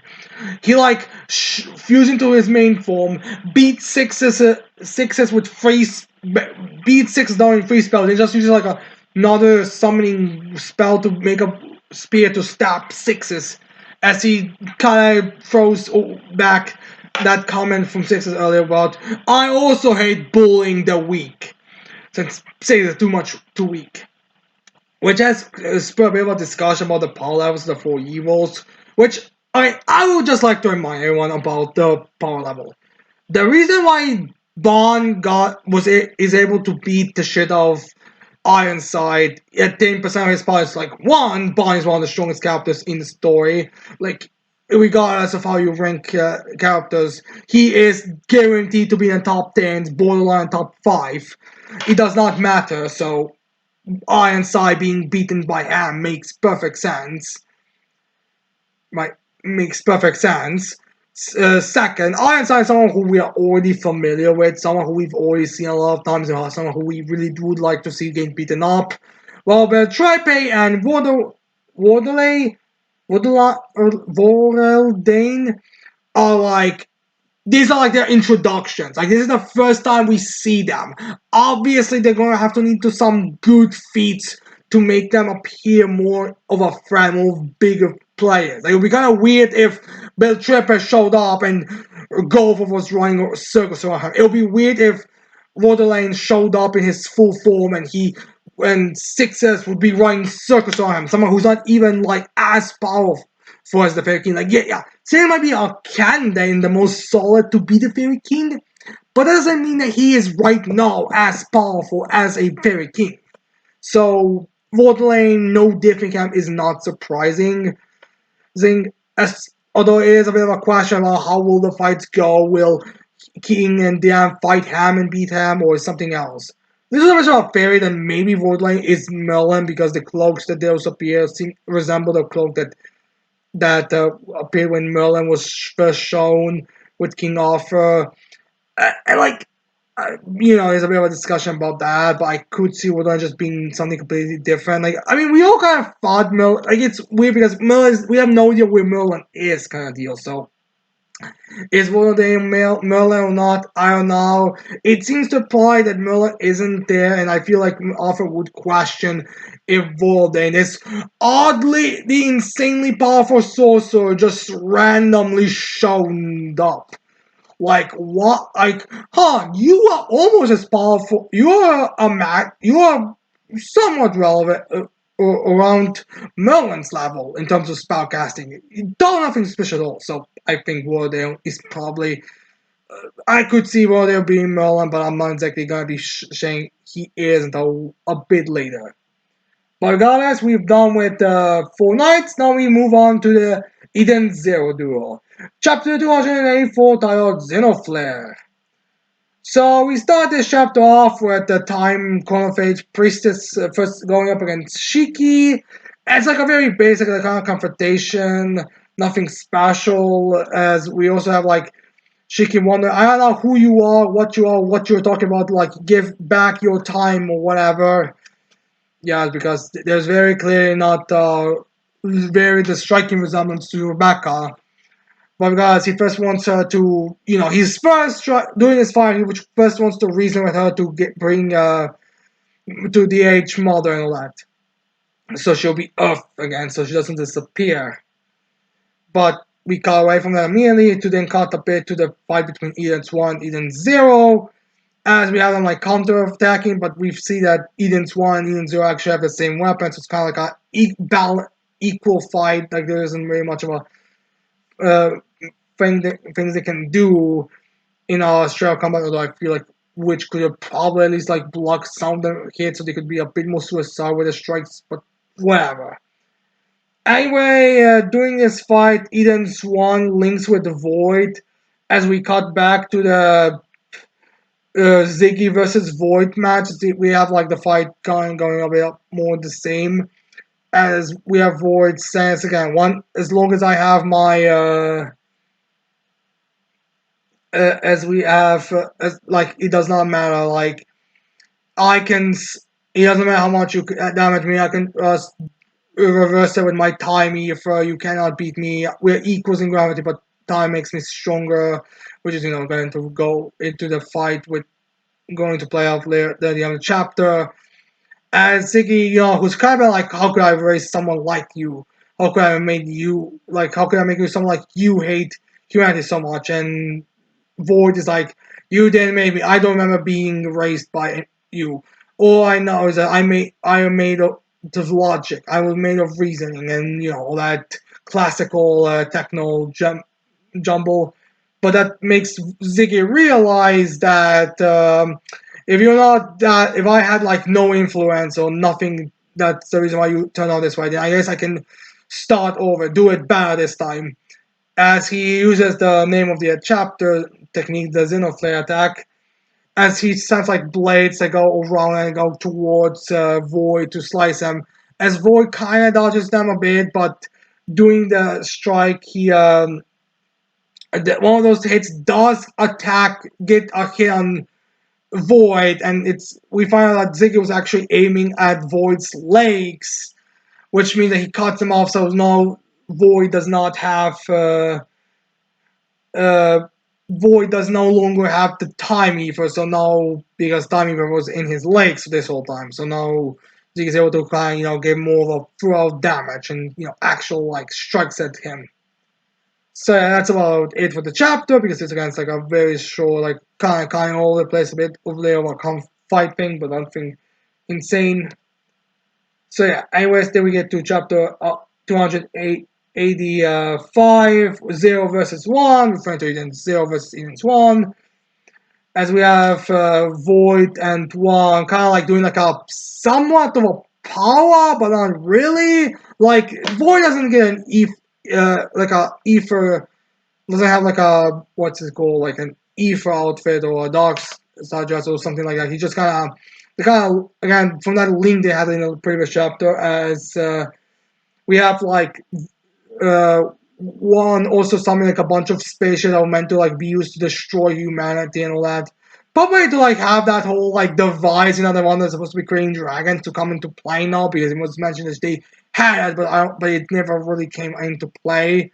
So now we have like that void device that was used to be creating like spaceship to destroy everything, attack anyone. And as you can probably imagine, how this kind of thing would be used.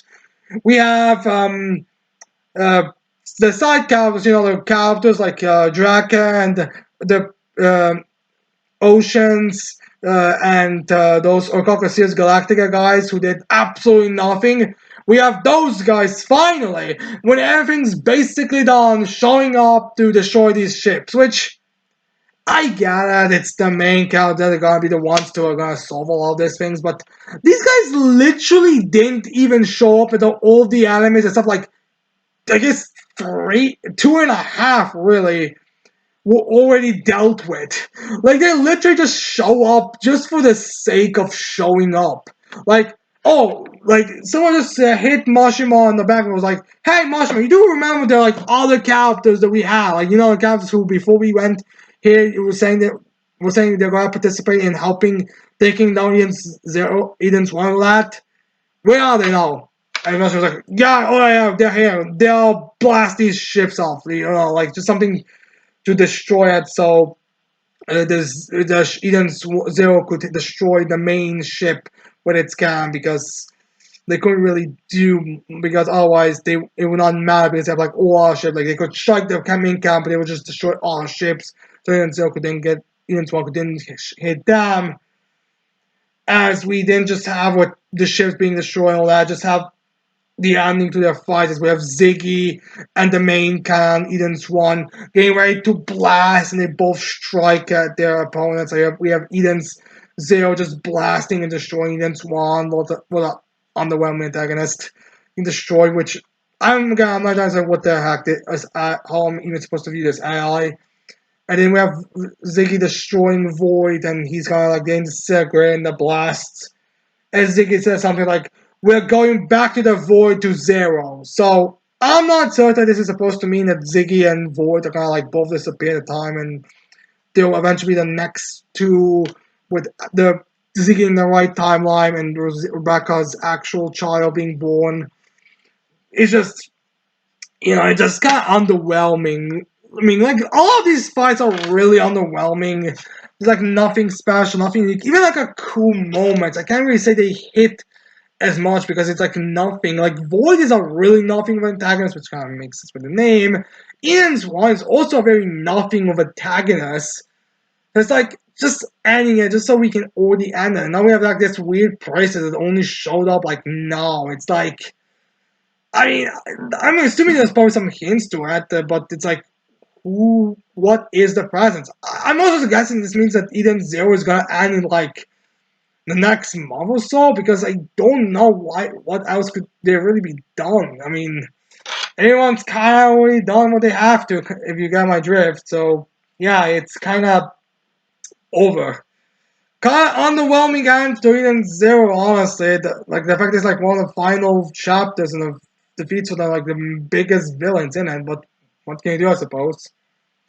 Anyways, with Eden Zero out of the way, let's get into the other Mashima series, Fairy Tail 100 Years Grass, chapter 157, titled Fire and Flame. That's not gonna sound badass. Like, it just sounds odd. But, anyways, anyways, we start this chapter off with Natsu running off against Brian because you know how he insulted the team and you know how fair they are when it comes to having their teammates insulted. But Barton wants to stop him as the ones who are in the bar currently ask him, wait a minute, you know about this person and you know this dark guild called Fire and Flame. Meaning you must know about the castle because it's not necessary to put the two together. So bartender's like, yeah, I know about the castle. Didn't want to tell you because I thought you guys were gonna just you guys if you ask about the castle, you're obviously gonna go there. And if you go there, you're just gonna be in danger because they got dark guild. As we have the bartender kind of giving us a few rundown, like he explains that Ignia is indeed like the leader. Like it's not like a unknown thing. It seems like very popular that Ignia is the leader of the guild, but it's not known that he's a dragon god. Like the button says, he's been in charge of that guild for a while, but he never aged. So I feel like he's probably not human. Yeah, it's kind of a red flag when you don't age for who knows how long, which also makes me think this guild has actually been around for a while. Makes me kind of question about the captain's ages, but whatever. It's apparently at the very least, Ignia has been around. We know this guild has been for a while. But you can also kind of wonder if the other characters are dragons as well. If they're like, if some are like Celine's children or some other dragons that have like the ability to transform because of Ignia doing something. But regardless, but also confirms there isn't much of variety in terms of powers. There are just a bunch of fire mages, which I'm assuming there is gonna be some kind of variety, kind of like how Brian has like more of a gluttonous hands in his palms, and we find on this chapter like his head as well. So it's probably gonna be more like a munching or devouring kind of flame magic. I'm assuming there's gonna be like also explosion, lava, different utilizations of fire as well. maybe even different colors of for fire. Like I'm assuming we are going to have more variety when we get to the fights and we see all of the opponents. Like right now we only have like 3 dinguses uh, in there, so I'm assuming we're probably gonna get more of a presence later. But regardless, after this explanation about time, we got to Igneous Palace where we have the Signalia sisters finally returning. As Igneous like, oh, you two are finally back. You two have been gone for like what, a couple of months now. As the Signalia sisters explain to them about this and also reference Natsu and all that. As then we have Ignea kind of giving us his thoughts on this 100 years quest. It's like, well, for 100 years, no one could have succeeded this time.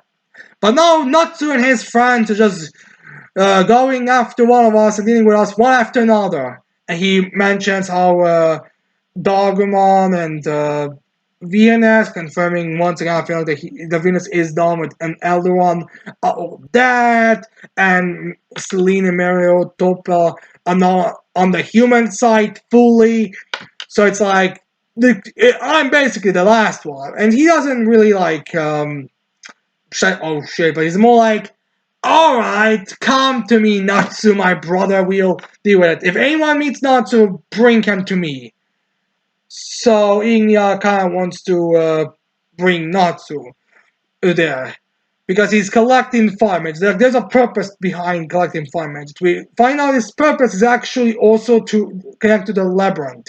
You know, labyrinth, how in the end of the arc we have like a statement about, oh, the labyrinth is gonna serve some kind of purpose. Well, we find out that the labyrinth's purpose is to be used as a connecting piece between the entire continent. I'm guessing this side of the continent, where they will burn everything down with the fire mages that they are collecting things. So, I'm assuming it's like there's like a room where they're just gonna be sending in all the fire they have into it and just gonna start destroying everything and leaving everything in ash and ruins. Now, it doesn't know why exactly yet, but I'm assuming that's what's going to happen. What's going to happen, and does make you kind of wonder why the human ones are helping, unless they are just dragons disguised as humans. But regardless, we have them all. We have the preparations be ready. As then we have Natsu and Brian. Natsu catching up to Brian as Natsu wants to punch him again, but Brian, doesn't really care about it. As then not Brian gets kind of a realization a bit. I guess the being fat kind of made him forget the fact that Natsu is a fire mage. As Brian's like, wait a minute, you're a fire mage. Do you want to join us? We're an entire guild filled with fire mages just running around. So why not? You're a fire mage. As Natsu is like, no, I'm not joining this fire guild. As Brian's a bit disappointed, but it seems that they do not need to recruit every fire mage. It seems like they're just recruiting. If you have fire magic, you're just joining the guild kind of thing. It's a minimal criteria. But anyways, Brian then just goes into like a little fire. We have like a little confrontation. Like we have Brian saying fire, but he doesn't. But Natsu doesn't have to deal with fire. He does his eating of fire as well, which kind of takes away some of the fun from having Natsu fight fire mages. Since it's like the guy can beat everyone because he can eat fire. Like eating is a problem, but everyone else should be relatively easy for him. But regardless, Natsu goes into Natsu fights him a bit. He wants to like kick Brian, but he makes like a mouth from his hat and he like bites it and sends Natsu back. But then not Brian realizes that Natsu is. Wait, are you Natsu, the Ignea's little brother? As Natsu's like, yeah, and Brian's like, oh, your Master Ignea actually told us that we have a meteor, we should bring you to him immediately. So, would you come with me peacefully? As Natsu is like, oh, sure, just let me go get my friends. Which is kind of like this kind of thing would resolve. But then Brian does like a little head tilt. It's like, oh, do not worry about your friends because it does not matter. As Natsu takes a little bit of a look around as he knows there's just ash around them and there is no, the town is gone. Like, I don't know if this is supposed to be some kind of like teleportation magic or something, but the tower has disappeared, which I'm assuming is gonna be within the next chapter. Like I can see, like not to be like first, what have you done to my friends? And he goes in to punch not Brian, no, but Brian reveals, oh, we do not need to actually move. I just need to activate my fire magic to teleport us to Igneous Place. And the reason why there's fire actually is because the flame cast is because of the flame castle or something else. Or maybe this world is ash. I don't know really. It's like some of this stuff. Like I don't like for multiple reasons. There's no reason to assume that the characters literally just got burned to ash. So I'm sure there's gonna be some kind of plot twist, some kind of reveal that like some kind of teleportation or something that would give take them all away. Basically, not just now needs to go with Brian to the place because there was literally nothing. And I'm assuming we have like Natsu versus Ignia and I'm being captured or something. And yeah, I'm assuming we're gonna see this in next chapter. And yeah, that's the only chapter. Again, it's kind of like a flashing of the guild. They're giving us information about what they want. And not to being taken to the guild. Like, that's all this chapter is. It's a pretty decent chapter, but it's like nothing special. It's like giving us more just more information on that stuff. So yeah. Anyways, after Mashima, let's get to Oda with One Piece chapter 1112. Actually, I didn't write the title down. Who cares? God, I missed it. But regardless, let's get into the chapter. As we start this chapter off with Frankie's group just beating the shit out of the Vice Admirals. Like we have like one guy that has like multiple chins getting beaten down by Frankie, and then we have like another guy who I think has like an auto fruit being turned into a child, getting kicked by Bonnie as Guillotine's there, but he's just getting off screen, so it doesn't really matter. As then we cut to Mars and York, where more Mars has freed York, and now moving to find where Vegapunk is having his transmission because in the last chapter York was scared because she didn't know it was Mars, but now she knows it's Mars, and she's going there. But they come to the area where Vegapunk was having this transition, but they see that he's not there. It's clear the place, but it's not to where it's being sent. And York kind of gives an explanation.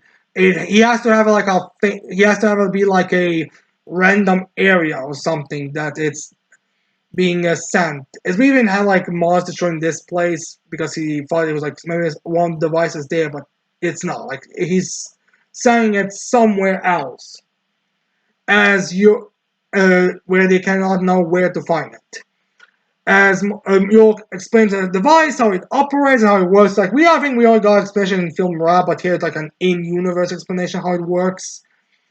And Mars kind of just wants to destroy everything, like in this place. But York stops it. Wait! I understand we need to stop it, and I'm 100% on you with that.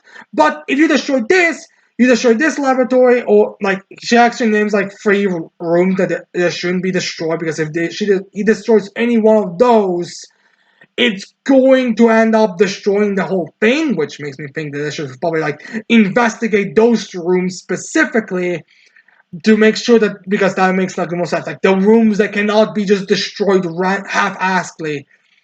So because of that, we have them being kind of situation. Like Yoke is gonna be on there, grabs one of those bazookas they had, and be like, "Alright, we can't keep propping up things like this. Otherwise, my deal with you guys is gonna be done." Like it's already on a hazy after being captured and being forced into this hostage situation, but we have to move. As Mars is like, "Here's something." Wait, is that could actually be the answer? The place. So Mars goes for this. I know obviously wants to hurry up, destroy the broadcast. As we have Mars and York both leaving the area. As we, in case anyone was wondering about where Stus and Kaku were, they were in that room that York was tied to. It's just that apparently Mars took the title of "I cannot help if I accidentally destroy ants." Because it seems like Mars was so focused on York and getting rid of the broadcast that he didn't even notice Kaku or Stussy being there. which we don't even think to do just like go like oh shit, oh shit, oh shit. As it's just oh no, but they didn't even get noticed, which is kind of fun. I can't imagine them like just. I can't imagine them like the doctors in the Chainsaw Man, where it was just like standing there, be like, no one refer to them. We're like, oh shit, we're there. Oh shit, I'll just ignore it. Let's play along. Maybe they're not gonna trust us. But regardless, Kaku states, "Oh, it seems like your friends abandoned you. By the way, like you betrayed us, but now you're being betrayed by your own comrades. Huh? How ironic." But Stu's like, "Oh, I accepted my death. I accept my fate. I have volunteered for that. Like there was, I understand there was a manual removal, so I have to. So someone was going to have to be left behind to do it." And I decided to be that someone, and she is completely chill with it, which makes me think that she's not gonna die, because like how the scabbards were all like, we are willing to die, but then the ones who were not screaming the loudest that were the ones that died. So I cannot be surprised if Stussy again survives somehow. I mean, I could totally see like a thing where she just kind of by pure chaos just manages to slip through or something. But yeah, anyways, we then cut to the Straw Hats who are with the Sunny as they're like, all right, so Zeus is gonna deactivate the one on the top, but we also have to deactivate. Deactivate makes the preparation so we can get off the island. So if I calculate this correctly, well, Edison calculate. If Edison calculates this correctly, he has like a 72% chance to get out from the barrier, so he can like master the controls to help release the straw hats and all that, so they can move.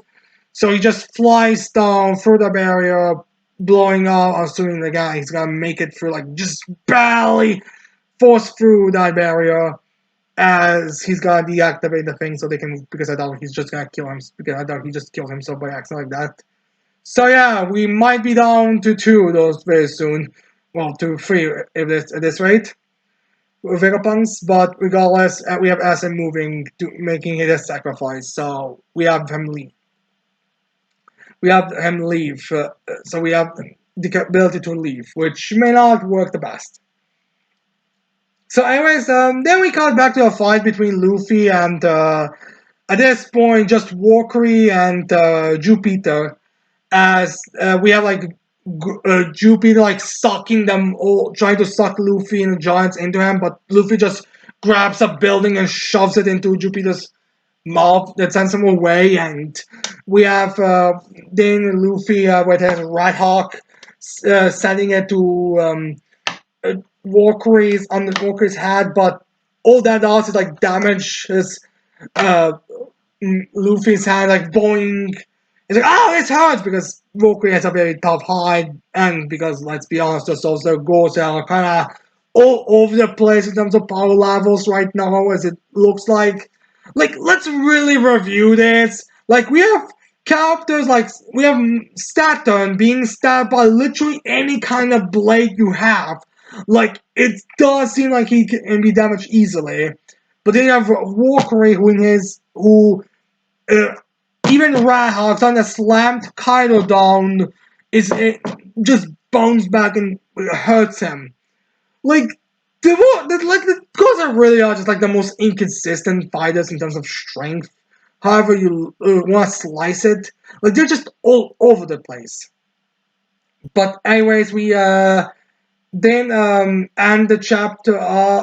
We didn't go after that. We kind of go into like for Ethan and Saturn, where those two went, as we see Ethan going to where Bonnie and uh, Frankie were dealing with the vice admirals, as he's there, as in this like stupid, overused, annoying, trying to make him look cool, even though we all know, even though he literally does the easiest work panel where Ethan, where he's just kind of like silhouetting his hybrid form, standing on top of them to like go up against them, which again like, he's going against the weaker crew if you ask me, and probably the weakest opponents right now. With the exception of Mars, who is currently not even going up against opponents. Then we also have like Saturn apparently got on top of the barrier somehow, doing this whole chaos, and he's now going up against Sonic crew, and I'm guessing he's gonna also maybe go up against Frankie or Zoro, one of those two, because they are all running towards that area. So we have that fight. As we end the chapter off with Mars finding a snail that he presumes to be the main one, the one that's actually broadcasting all this. As he also looks up in the air in the room that this is, as he notices like something at something, but again, I mean, as everyone kind of expects, it's gonna be a brain. It's gonna be like where Vegapund's head that he cut off is. I mean, we don't say in this chapter, but we can safely assume that is gonna be a thing that's gonna be. I'll get into it in the next chapter reaction, but right now that's just what's happening. So yeah, what can you do, I suppose? And that's the end of this chapter. So yeah, things I feel like are kind of wrapping, are kind of start to like get to their final stages in these battles and all that. But and probably like the final lore dump that we're going to need. Anyways, now with the I guess the comics is out of the way. Time to go into like some of the lesser ones. Well, except for Chainsaw Man, but that's coming a bit later. Like, oh guys, we then go to Chain Soldier chapter 130, titled Confession. Oh yes, we're going to all religious thing with it right now. So we start the chapter off by getting a little weird trait about of this mecha form of Yuki, where apparently he doesn't get tired, which is something that even the gods kind of react with, as we see we see Chibi Raya on top of Kusetsu's head like drinking something, as Fukuma is preparing for her next play, pretending to be Tenka, as they're looking through a screen. I guess it's just doing it just for the fun of it. Looking at Yuki's new form, as Fukuma's like, oh, is this like being completely without rest bonus from our ability from us?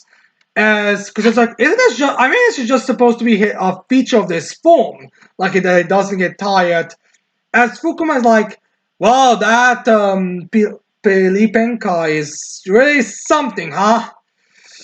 I guess more credit to Plevin being one of the strongest ones. I mean, to be fair, her ability is one of the more basically just very broken abilities, regardless of like the rest. But regardless, like they kind of react to that, which I do find it odd. They don't really react to it. Oh shit! I guess they could really beat all of us. Or like, oh my god, I'm worried about the other ones. Like I don't know, like it's. I mean, okay, their plan might be that for all of them to end up in Yuki's mind to use that whole unification spell ritual they have, but it's kind of weird. They don't really seem to be at all acknowledging the power level. Like, are they? I don't know. Like, I mean, they're always kind of okay with it, but now it's kind of like getting weird. How uncaring they seem to be, despite how much they do care and love one another as siblings. But anyways, now we get to like a little bit of a foreplay as we have like kind of the chain soldier version of confessionals with nudity and all that stuff. As we have Yuki stripping out his underwear and going on the floor as Blanca steps on him.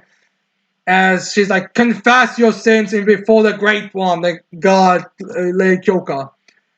As we get Yuki doing his confession, like not being strong enough, not being good enough, feeling like he should do more.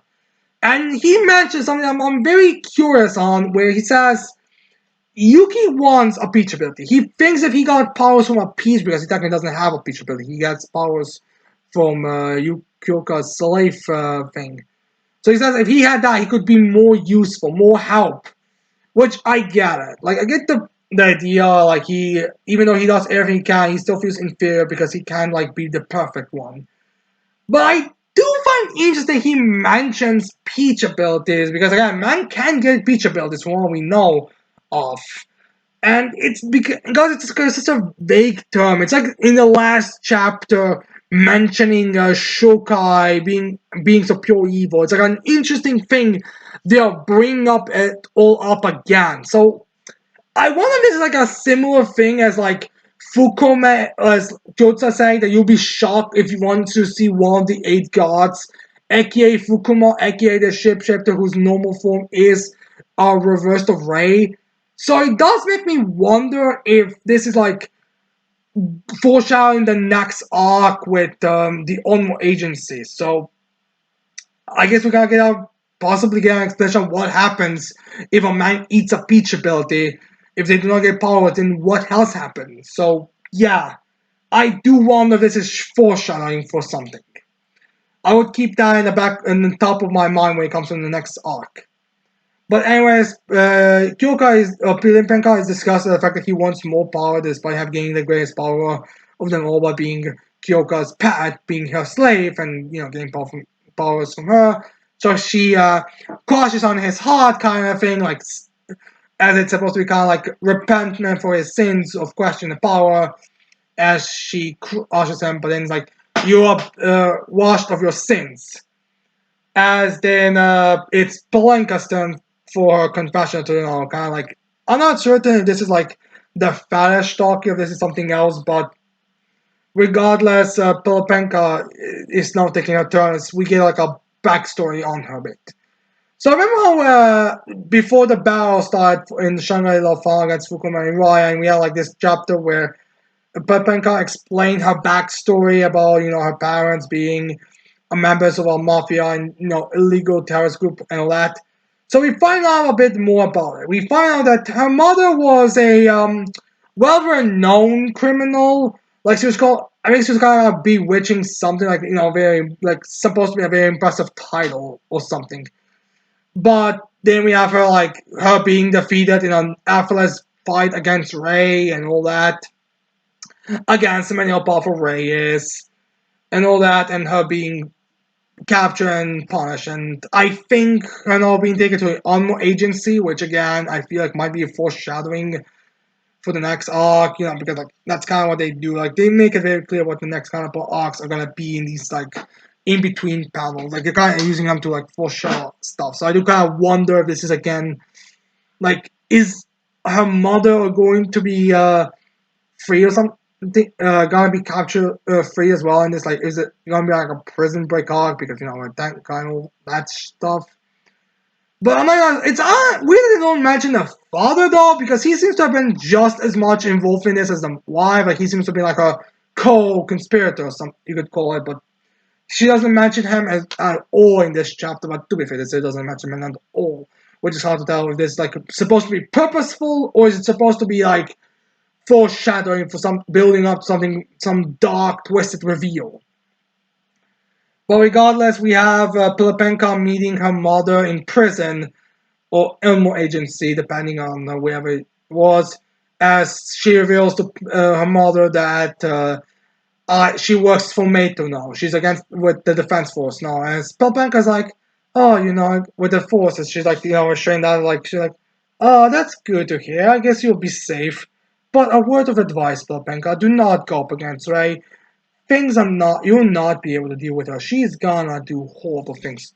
She is a beast. Like, get like again, like Cap, like as much as it's annoying to get like Ray kind of talking about like she's the best, it's also annoying how everyone constantly needs to remind us of that. So I do have to wonder how we're gonna display her getting the beat down kind of thing, which again makes me kind of wonder about what do the gods have on their sleeves.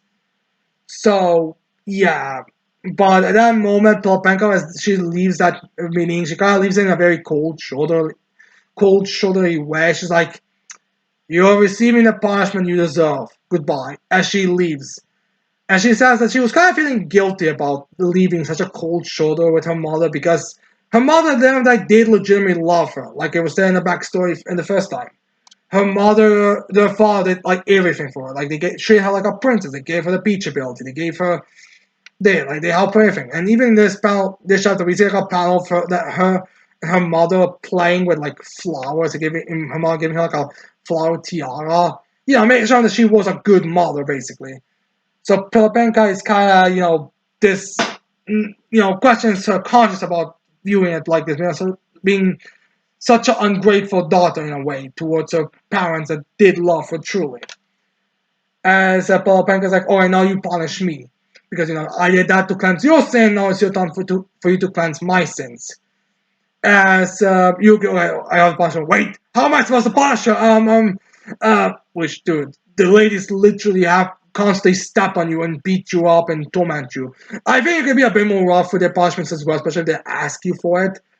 But then Yuki is like, wait, I know. As he goes around her and he slaps her butt because he remembers that, what's the name? The vice captain's grandma told her that if she slaps in the butt, it's not a big pain. You're not gonna feel a lot of force in it. Like, it's not gonna hurt that badly. So Yuki uses that technique, and Pink is like, but Pink is like, as expected, you are completely deplorable. But regardless, she got her punishment and got ready for it.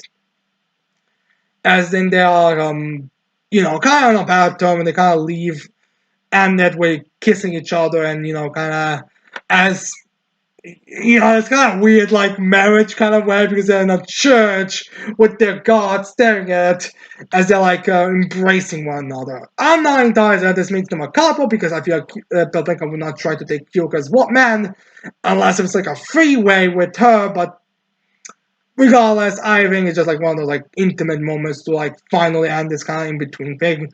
And I'm going to assume that either next chapter, the next or chapter after that, we're going to get like a reaction from the other gods of thunder and what they are gonna be doing, assuming the Unmo agency kind of takes over it.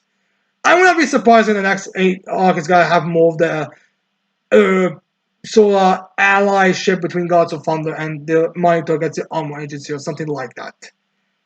But regardless, that's the end of the chapter. As then we move on to verses chapter 15, called Human Imitation.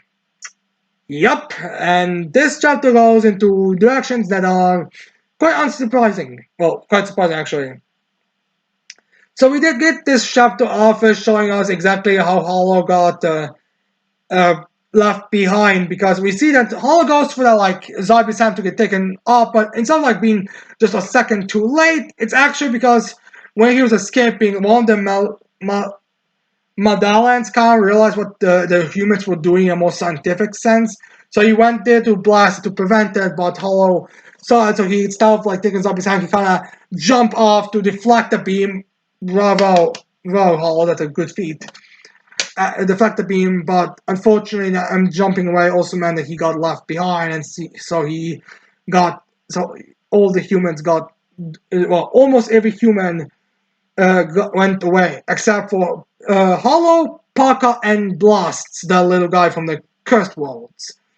Anyways, we have Parka and Hollow meeting up with, and Pen Pen. This is gonna be like a little group that's gonna be happening right now, as we have, Parka and Hollow meeting up, and Parka being like, "Oh damn it, you were too slow, you slowpoke." And Spawn's like, "Oh, we could say the same thing about you since they couldn't get back." We're also revealing that apparently the giants have some kind of good sensory type ability of instinctual, maybe it's like hockey or something. Because as like he isn't sensing anyone else there. But then they see that Blasts, the guy from the Cursed World Lands, is there as he's being attacked by two demons, as Parka and Hollow go there to save him. As they're like, "Wait, you're here? So what the fuck did you do? Why weren't you running away or reacting to those two attacking?" As Blast reveals, "Oh, he he didn't realize they were there." Apparently, he was so drawn by these organic beings, these people, creatures fighting amongst each other. He didn't even realize they were these times attack, and it went for a strike. Because remember, a couple chapters ago, he was like, he snuck outside to like witness this conflict between aliens and demons, but now he realized they are, but he I guess didn't realize they were there. He's too drawn into it, which is even mentioned by Pine Pine that he's suspicious as all hell, especially the way how he talks about them. But anyways, this Blast, in case anyone's wondering what he's got to bring to the table, he actually says, "Alright, well, regardless, that's how you look at it. You guys are useful, so let's be a team right now." Because, again, Blast is kind of a weird captain right now. In terms of, like, where does he line on morale there at. But anyways, he pulls out, like, a weird, like, little orb device thing, as he, like, analyzes, also confirms that everyone's gone, because outside of them, he doesn't sense any other humanoids life signs on his device, so they are the only three. And everyone else is that. As then Blast looks at the two demons, he's like, "Oh, this demon I think Parker hit Is that what the other one, the one that hollow kick? It was a drop kick with a leg, so it makes sense that the unit would be more alive. So it says, oh, this one has a little bit of life, like doesn't have enough to struggle back. So in this device, this blast absorbs the demon's soul and uses its soul to so that he sucks out the creature to like create a shape that's kind of like reminiscent of like the kind of reminds me of early Dragon Ball with woman and all that. So they have like that. So he creates like a creates a vehicle which he I guess that's the technology of the people from the Cursed Lands. They can take a life force from people and create them for vehicles. So he does them to all to go on board because they are amazing specimens, and then you probably have a better chance of surviving with them than his own. Like it's not clear if he can still fight back or if this is just he's someone who's got to rely on technology, be like the technician of the group. But anyways, we have them kind of moving away from the field as he's then asking them to like get around the demons because there's still a large group of demons there. So he has them cut them down. But while they're traveling, Kiva falls to their ship, and before anyone of us can hope that Kiva joins the crew as well, he unfortunately doesn't because as he's on their ship and then as he and Hollow exchange words like Hollow and I was like, Kiva, like, all right. Even if I can, even if I cannot wipe out humanity, I can at least take you down. As he like trembling, like he still has like his giant hand, but he can barely like move. But luckily for them, Parker, who was like he was prevented the ship to entirely or the car to immediately crash, like jumps back up and like kicks Kiva out of there because Kiva's too damaged to like notice him and to fight back.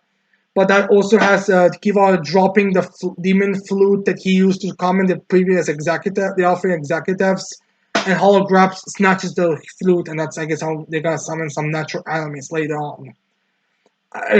Just something to so they will not have to go with the whole giant plan all the time.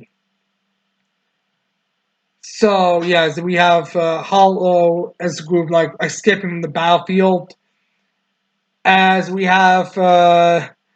The giant kaiju kind of starting to move away from it.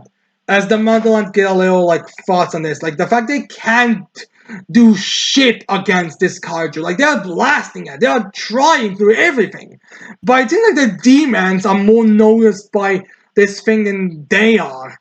Which they are reacting to it as more of a shock, like, we thought this was just some uh, some pathetic star filled with useless things in the back of the galaxy. But no, this is some problems. Like we are going to have to go back and prepare ourselves for the next time we meet this kind of creature because it seems this creature not even noticing us. I think they said that this creature is more noticing on the mothership than them.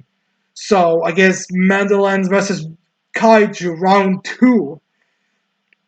So yeah, I'm not. I could always have this thing where the Melons do get destroyed by the Kaiju at some point, but regardless, none of the Melons, since they can't really do anything against the Kaiju, because they have enough. They are enough. They have enough like logic. They can at least recognize. All right, this thing is indeed too powerful for us to be able to beat them. To beat it. So instead of fighting a kaiju that they can do shit, they go instead against the demons who they can actually cut down and kill and blast and destroy. So we have them blast it, so they kind of get ready to destroy them as we have like some of the executives panicking like, oh no, the human magic from the humans that we were getting is gone. What can we do? We have to escape now as we have like the flying pterodon getting destroyed. As we have like the demons now just getting like now it's basically just the Mandalorians focus on wiping out demons because they can do shit against them. So we didn't doing this like fight. We have like some of the random fruit soldiers like, oh, all of our executives. I guess they don't realize that you're still conscious, alive. Oh no, retreat, run for your lives! As Kiva is looking at his destruction, he's having like a bit of a like similar as like life flashing before his lives that he had before when he was knocked out first by the Mandalorians. He has like this kind of moment as well as he's like he basically realizes fully the human point of view on the conflicts between demons and humans because he looks back and he remembers like the times where he was about to kill humans, but the humans rather it was like just grabbing something thing kind of useless farm tool or just looking at him angry as they're keeping the child close to them as all that he realizes so this is how it feels to be met with guaranteed death where you cannot fight back. So this is the final shred of resistance. I know, and Skip also reveals that he always found it weird and foolish and stupid with how some humans did it, but this time he understands like be how hard it is to be brave in the unavoidable end. So Kiva is like, yeah, I'm not surviving this. I cannot do shit. I'm out of it. I'm out of gas. I'm out of it. He even says that he cannot even move anymore. That's how hurt he is. But in his last minute, like he's like even though he's already at the end's door, he he resides himself and chuckles to himself about how pathetic it is, how ironic it is that he's gonna go down like all those humans that he killed throughout his 250 years of life. As he turns himself into that giant monster Hulk form that he has, and he rises up and goes there. If he is dying to these aliens, then he is dying fighting. He's not going on by not being able to run away. He's going on like a man. So So he goes in to end this to die, basically, as he says in his last words. Lord Yachi, I leave the fate of the demon clan in your capable hands. So yeah, he's not certain if they could that all natural enemies can beat the demons, like namely the strongest ones, like the Demon King and the Demon Emperor and the Demon Kings and all that. But regardless, he doesn't care. He's just gonna die like a warrior's death. Which, consider the fact that we cut away from this fight, and there's probably like cut away from this fight without him seeing him being actually killed. And the last time we had like a character like even when being dealt with, we had him be revealed later that he was actually just captured and tortured. I'm saying it's 50-50 if Kiva is actually that or if he's going to come back by some means. It's either going to be captured by Mandalorians because I feel like they can at least acknowledge the fact that Kiva is a high-ranking member of the army and they did say they want more information. So they would probably be like, oh, this guy seems to be a high-ranking individual. And even amongst these weaklings, this guy does seem to be at least the strongest amongst these weaklings. So I feel like he would probably have some. So I feel like they might capture him. Maybe the arm that's been, the one that's been caught by Off and what he was using to like find the humans. Maybe that one will help him regenerate, or maybe like the spell that Zybe got on him might be used later. I don't really know, but I question if Kiva is gonna be that. Well, it doesn't matter. Like it's still a good, badass, cool sacrifice moment for Kiva right now. But anyways, we then cut to back to Hollow's group as we have them all be like, oh, thank God, we are finally away from the action. I mean, we'll find where the other ones are, but it's nice that we are finally done with it.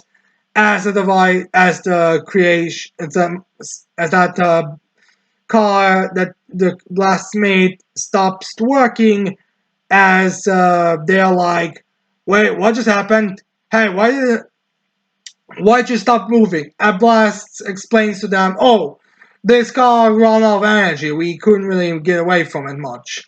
As Parker and Pum Pum are like, wait a minute! We've barely gone anywhere! We can still see that giant fucking kaiju over there! To be fair, it's more of a kaiju thing because it's so big, but regardless, they realize they're still there, and the worst part of it is that the kaiju is still like moving their direction. Like kaiju, I think, smells something and goes in the direction where the humans are. I'm not saying this is supposed to imply that kaiju eat humans or they're going towards humans or something, because it said they're more like animals. So I think it might be something else that lured him to go eat something, but we don't really know. Regardless, the main cast are now Hollow Demons are now running away from my kaiju, and I'm assuming they'll probably escape maybe by because they'll either go into a direction that the kaiju is not following or maybe something else. Again, it's a fucking giant kaiju. There's multiple ways you can probably get around this thing as soon as like you get away from the feet. So yeah, anyways, we then cut to Zybe's, humanity's place, as they get kind of like a big thing where they're like, who is not here, who is not, like Hollow is not there, and they also find out that people who are like Poison and Curse, the ones that were like in their own special sector, as we see the king's condition, also the rest of the conditions got worse for everyone. As Zybe is like, wait, we need to kill him, but most of us have low amount. We need to use healing magic on the injured and dying from illnesses. Wait, we need to. Wait, we might be able to get more magic. You guys from the Yggdrasil world, do you guys have some more of that thing? As that Yggdrasil reminds Sam, no, we do not have anything left. As that douchebag from the human world is like, I mean, even if they did have some left, it's like they would give it for some old, useless old king, which, again, dude, like, in some ways, just, okay, I mean, I get this guy's more of a realist or something, but the dude does know there needs to, like, at least act less like a douche. Like, Zybe realizes that, alright, it's true, like, we cannot waste resources like this on literally anyone who's sick and dying just because he's the king. But regardless, like, Zybe is just, alright, we need to keep moving forward. Like, the guy's a really mature leader, all things considered. Because he's just like, my brother is gone, huh? He's not here, he didn't manage to get through. Alright. We need to keep moving. The king that I sworn to serve, his condition is getting worse and might die soon, and we don't even have anything that we can do to help him. Alright. Let's move forward. We're in the land of the lawless. There are buildings here we can use as bases. Look, there's a big wheel there. We can use it as a base. Let's go there. As we have them moving towards that, as we get like a land of lawlessness, as there's like this church that they're planning on going there. As we have them entering like the facility, or at least entering like the inner. I don't think it's inside the building, but it's like the on the like little wall that's built there. As they walk in there, as they see like 6 people, I think 5 people there. We see like some generic post-apocalypse looking dudes, as we see like one holding his shoulder because he was bitten, another holding a gun, one fat guy having a woman chained to his side as she's like on her all fours, as two guys are like screaming at each other, like they're kind of confronting one another.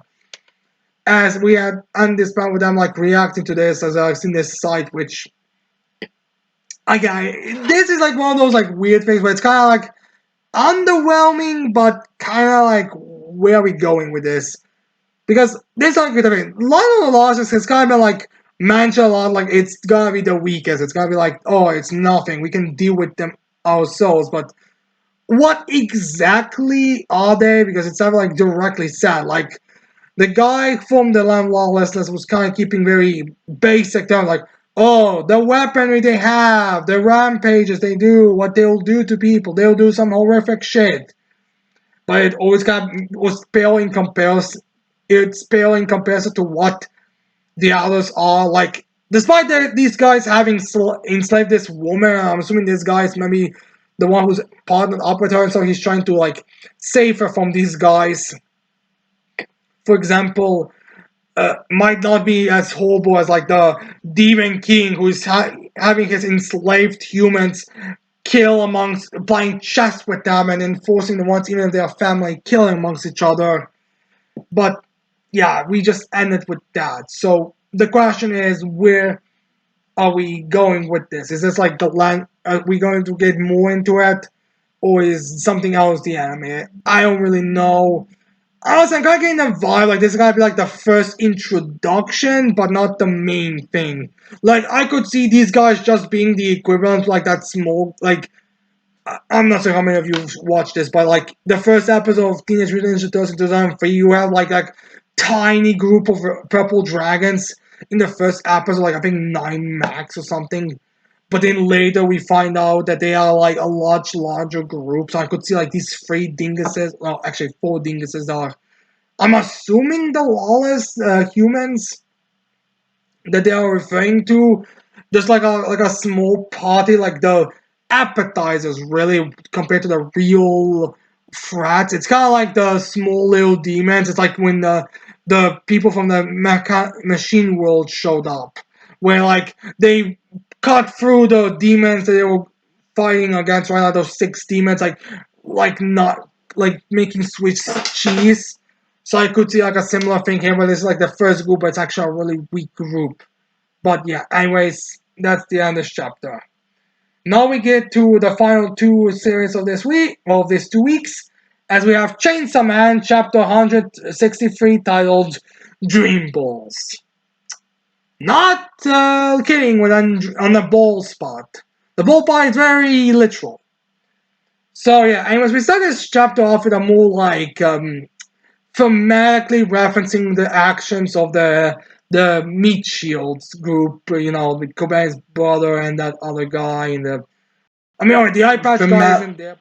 He's around, but anyways, thematically speaking, we start this off with the news reporter giving an interview with an like average woman who, the way they speak about it makes it sound like they're talking about the child terrorists, but in reality, it's just a fake out about like how with some kind of idol drama, which again is supposed to everything that's said in the beginning of the chapter implies to the situation, but it's just a fake out, which I'm not surprised by it. I mean, Chainsaw Man is definitely the type of series that would go with that type of humor, which the guy who's the lead of this church group is like kind of find it funny. Child terrorists escaped from the maximum security prison made for devils, and yet I think it was like said that it's like a 3 week time or something like that. There's a bit of a gap in the last chapter, like I kind of thought it was going to be. It says, yet the thing that everyone's talking about is some stupid idol and her love affair or whatever.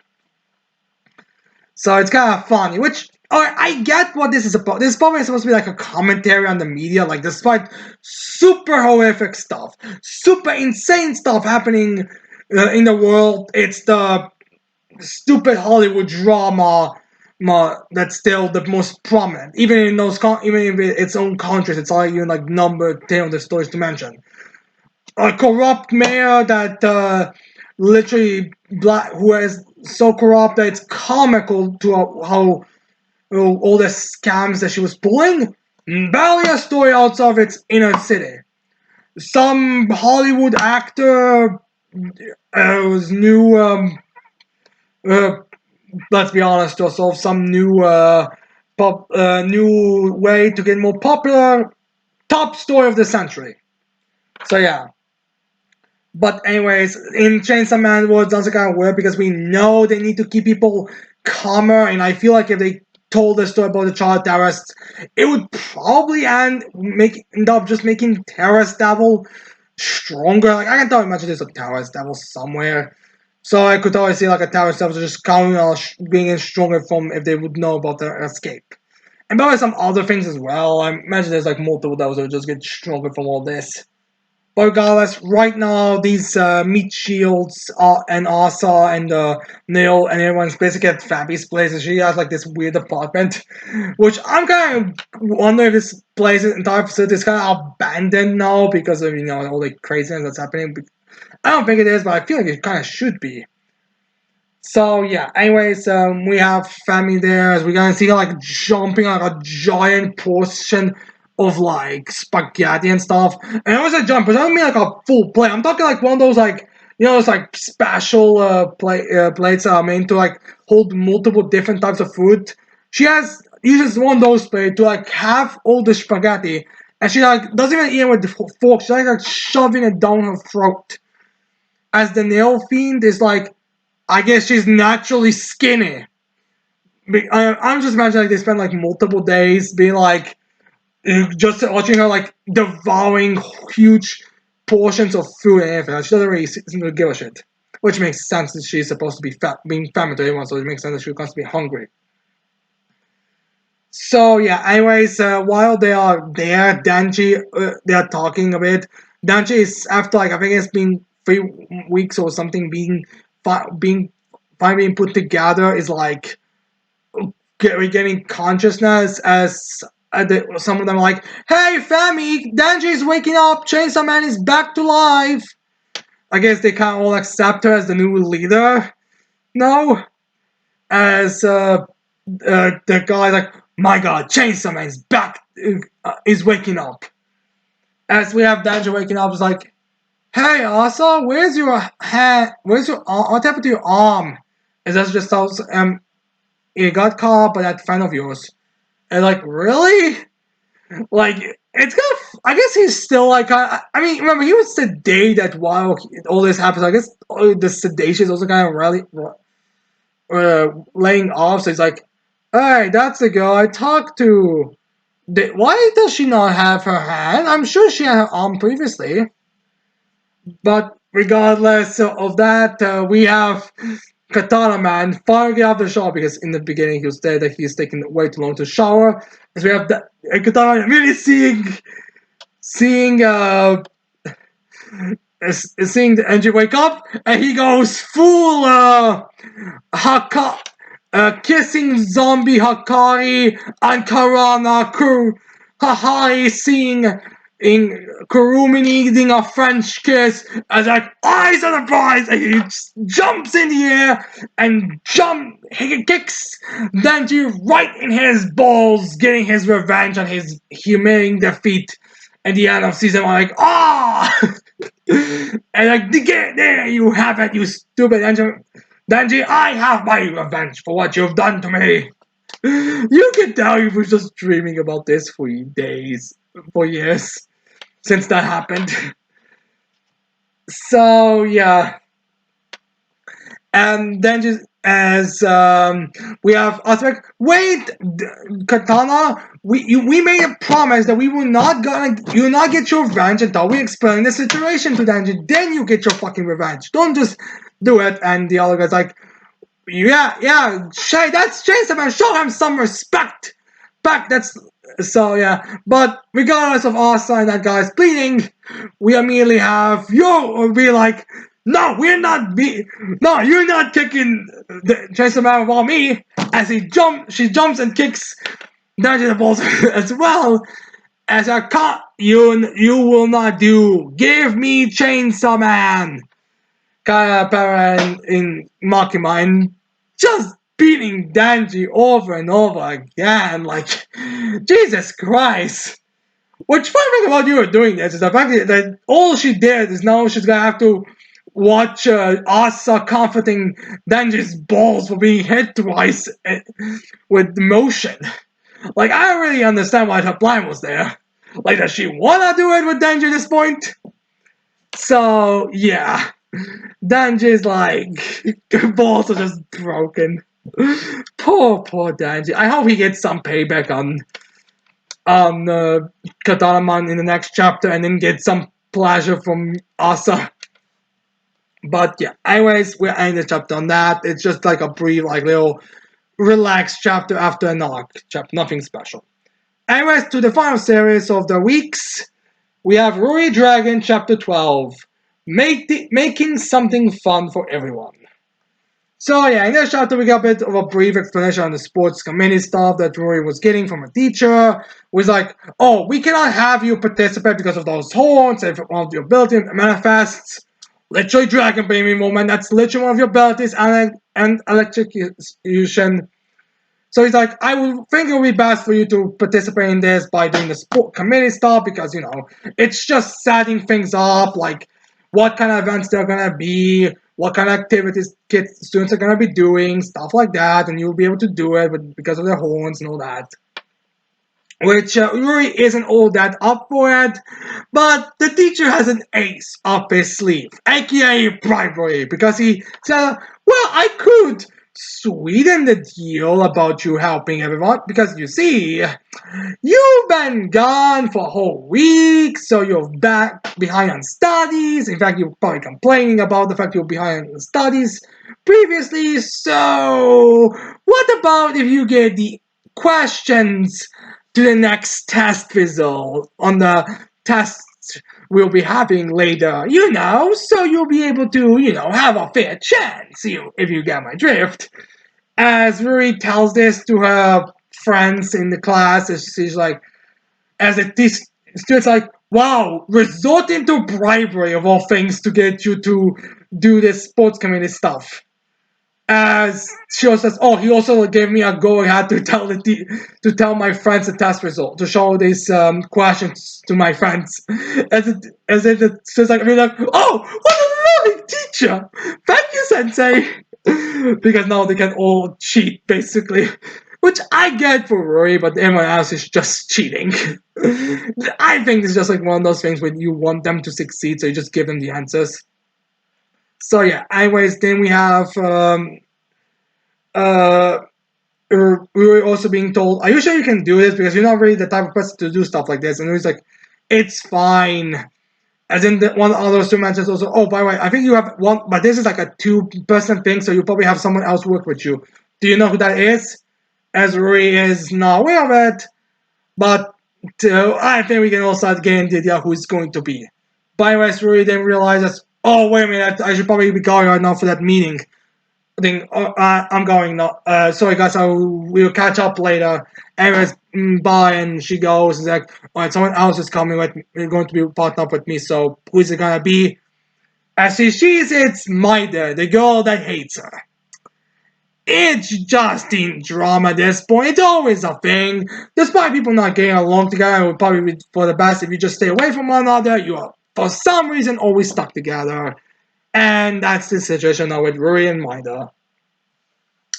And Ruri just kind of, at this point, kind of just wants to get it over with. Like, alright, is there a reason why you hate me? If we're going to be working together, we are going to have to be more, more aware, more, be able to communicate. Because you hate me, so why do you hate me? Like, just tell me why you hate me. Just tell me straight up. Like, I will accept that. Just like, you just hate me for some reason to this point.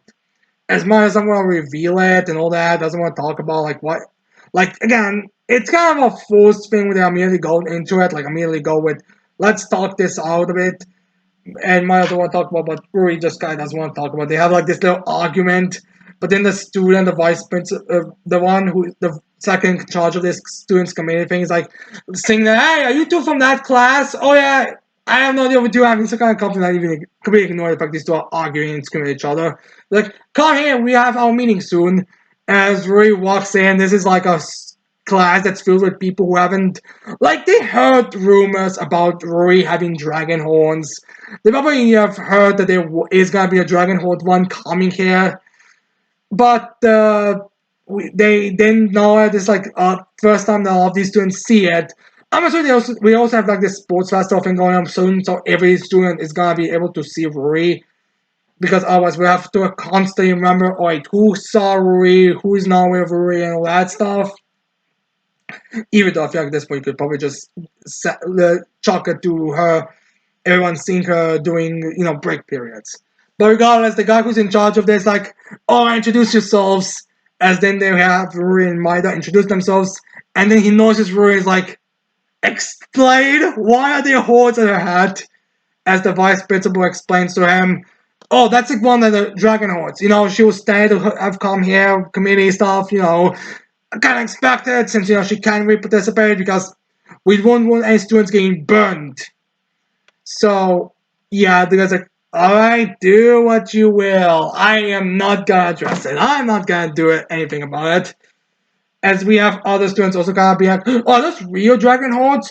I usually those aren't just accessories because, being normal teens with it stuff. So yeah, anyways, Mara does kind of like the ones trying to the students now are kind of trying to nag her about this stuff. As Mara is then like, oh, quit asking her. You talk to her later. Right now, let's focus on this. As Ruru is kind of surprised that Maida is like kind of coming to her help with this situation because she thought that she hates her. So why exactly? As Maida explains to Ruri, the reason why she's in the sports committee is because one, she didn't have any clubs like Ruri had, but also thought like it'll be a fun activity, so why not?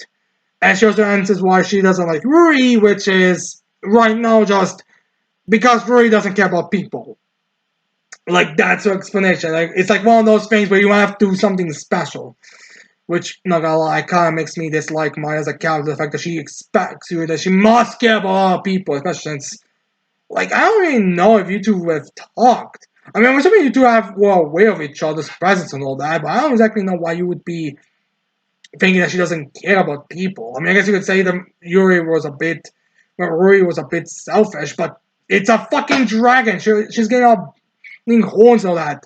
Obviously, she's going to be the talk of the town. Of course, she's gonna kind of try to like play along with it, especially because of the fact that she doesn't really talk to people. So it's not. I'm like that. I said, what the hell does Maida refer to? Is there like something specific? I mean, to be fair, it is bribery that got her here. It's like she did because she wanted to be a part of the club or do something for her class.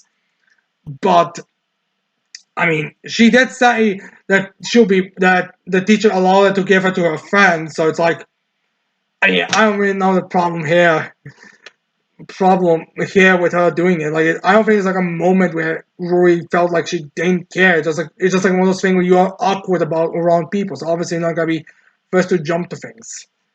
But yeah, we are gonna. But this is just like a simple conflict to start off the series. It's probably nothing big. I would be surprised if this is gonna be like a few chapters and then resolve things. But regardless, it's the end of the chapter, and we're gonna have to be getting ready for sports committee stuff. I imagine the next chapter is gonna be like planning on what exactly the characters are gonna be doing. I mean, especially because the title of the chapter is making something fun for everyone. So I'm assuming Rory is gonna kind of have to come up with ideas about how to help everyone. But again, Rory's not. He's more of an introvert. She's more inside the house thing. Like the last couple of chapters kind of confirmed that with her mother. So I'm not concerned what she could really help in that department much, but I don't know. I'm assuming we're gonna get more flashing out during the next couple of chapters. But regardless, I hope you like this very, very, very long discussion video. Again, apologies for being so long. I didn't intend there to be a break between. But regardless, we finally managed to get through it with it, and hope for anyone who was staying here for so long and listen to my rambling. So yeah, anyways, I hope you leave your thoughts on these chapters we've talked about in this here in the comments below. Don't forget to also leave your thoughts on the chapters you've read in the last 2 weeks. And with that said, don't forget to leave a like, subscribe to the channel for more videos in the future. And with that said, I cannot wait to see all of you mortals next time. Goodbye.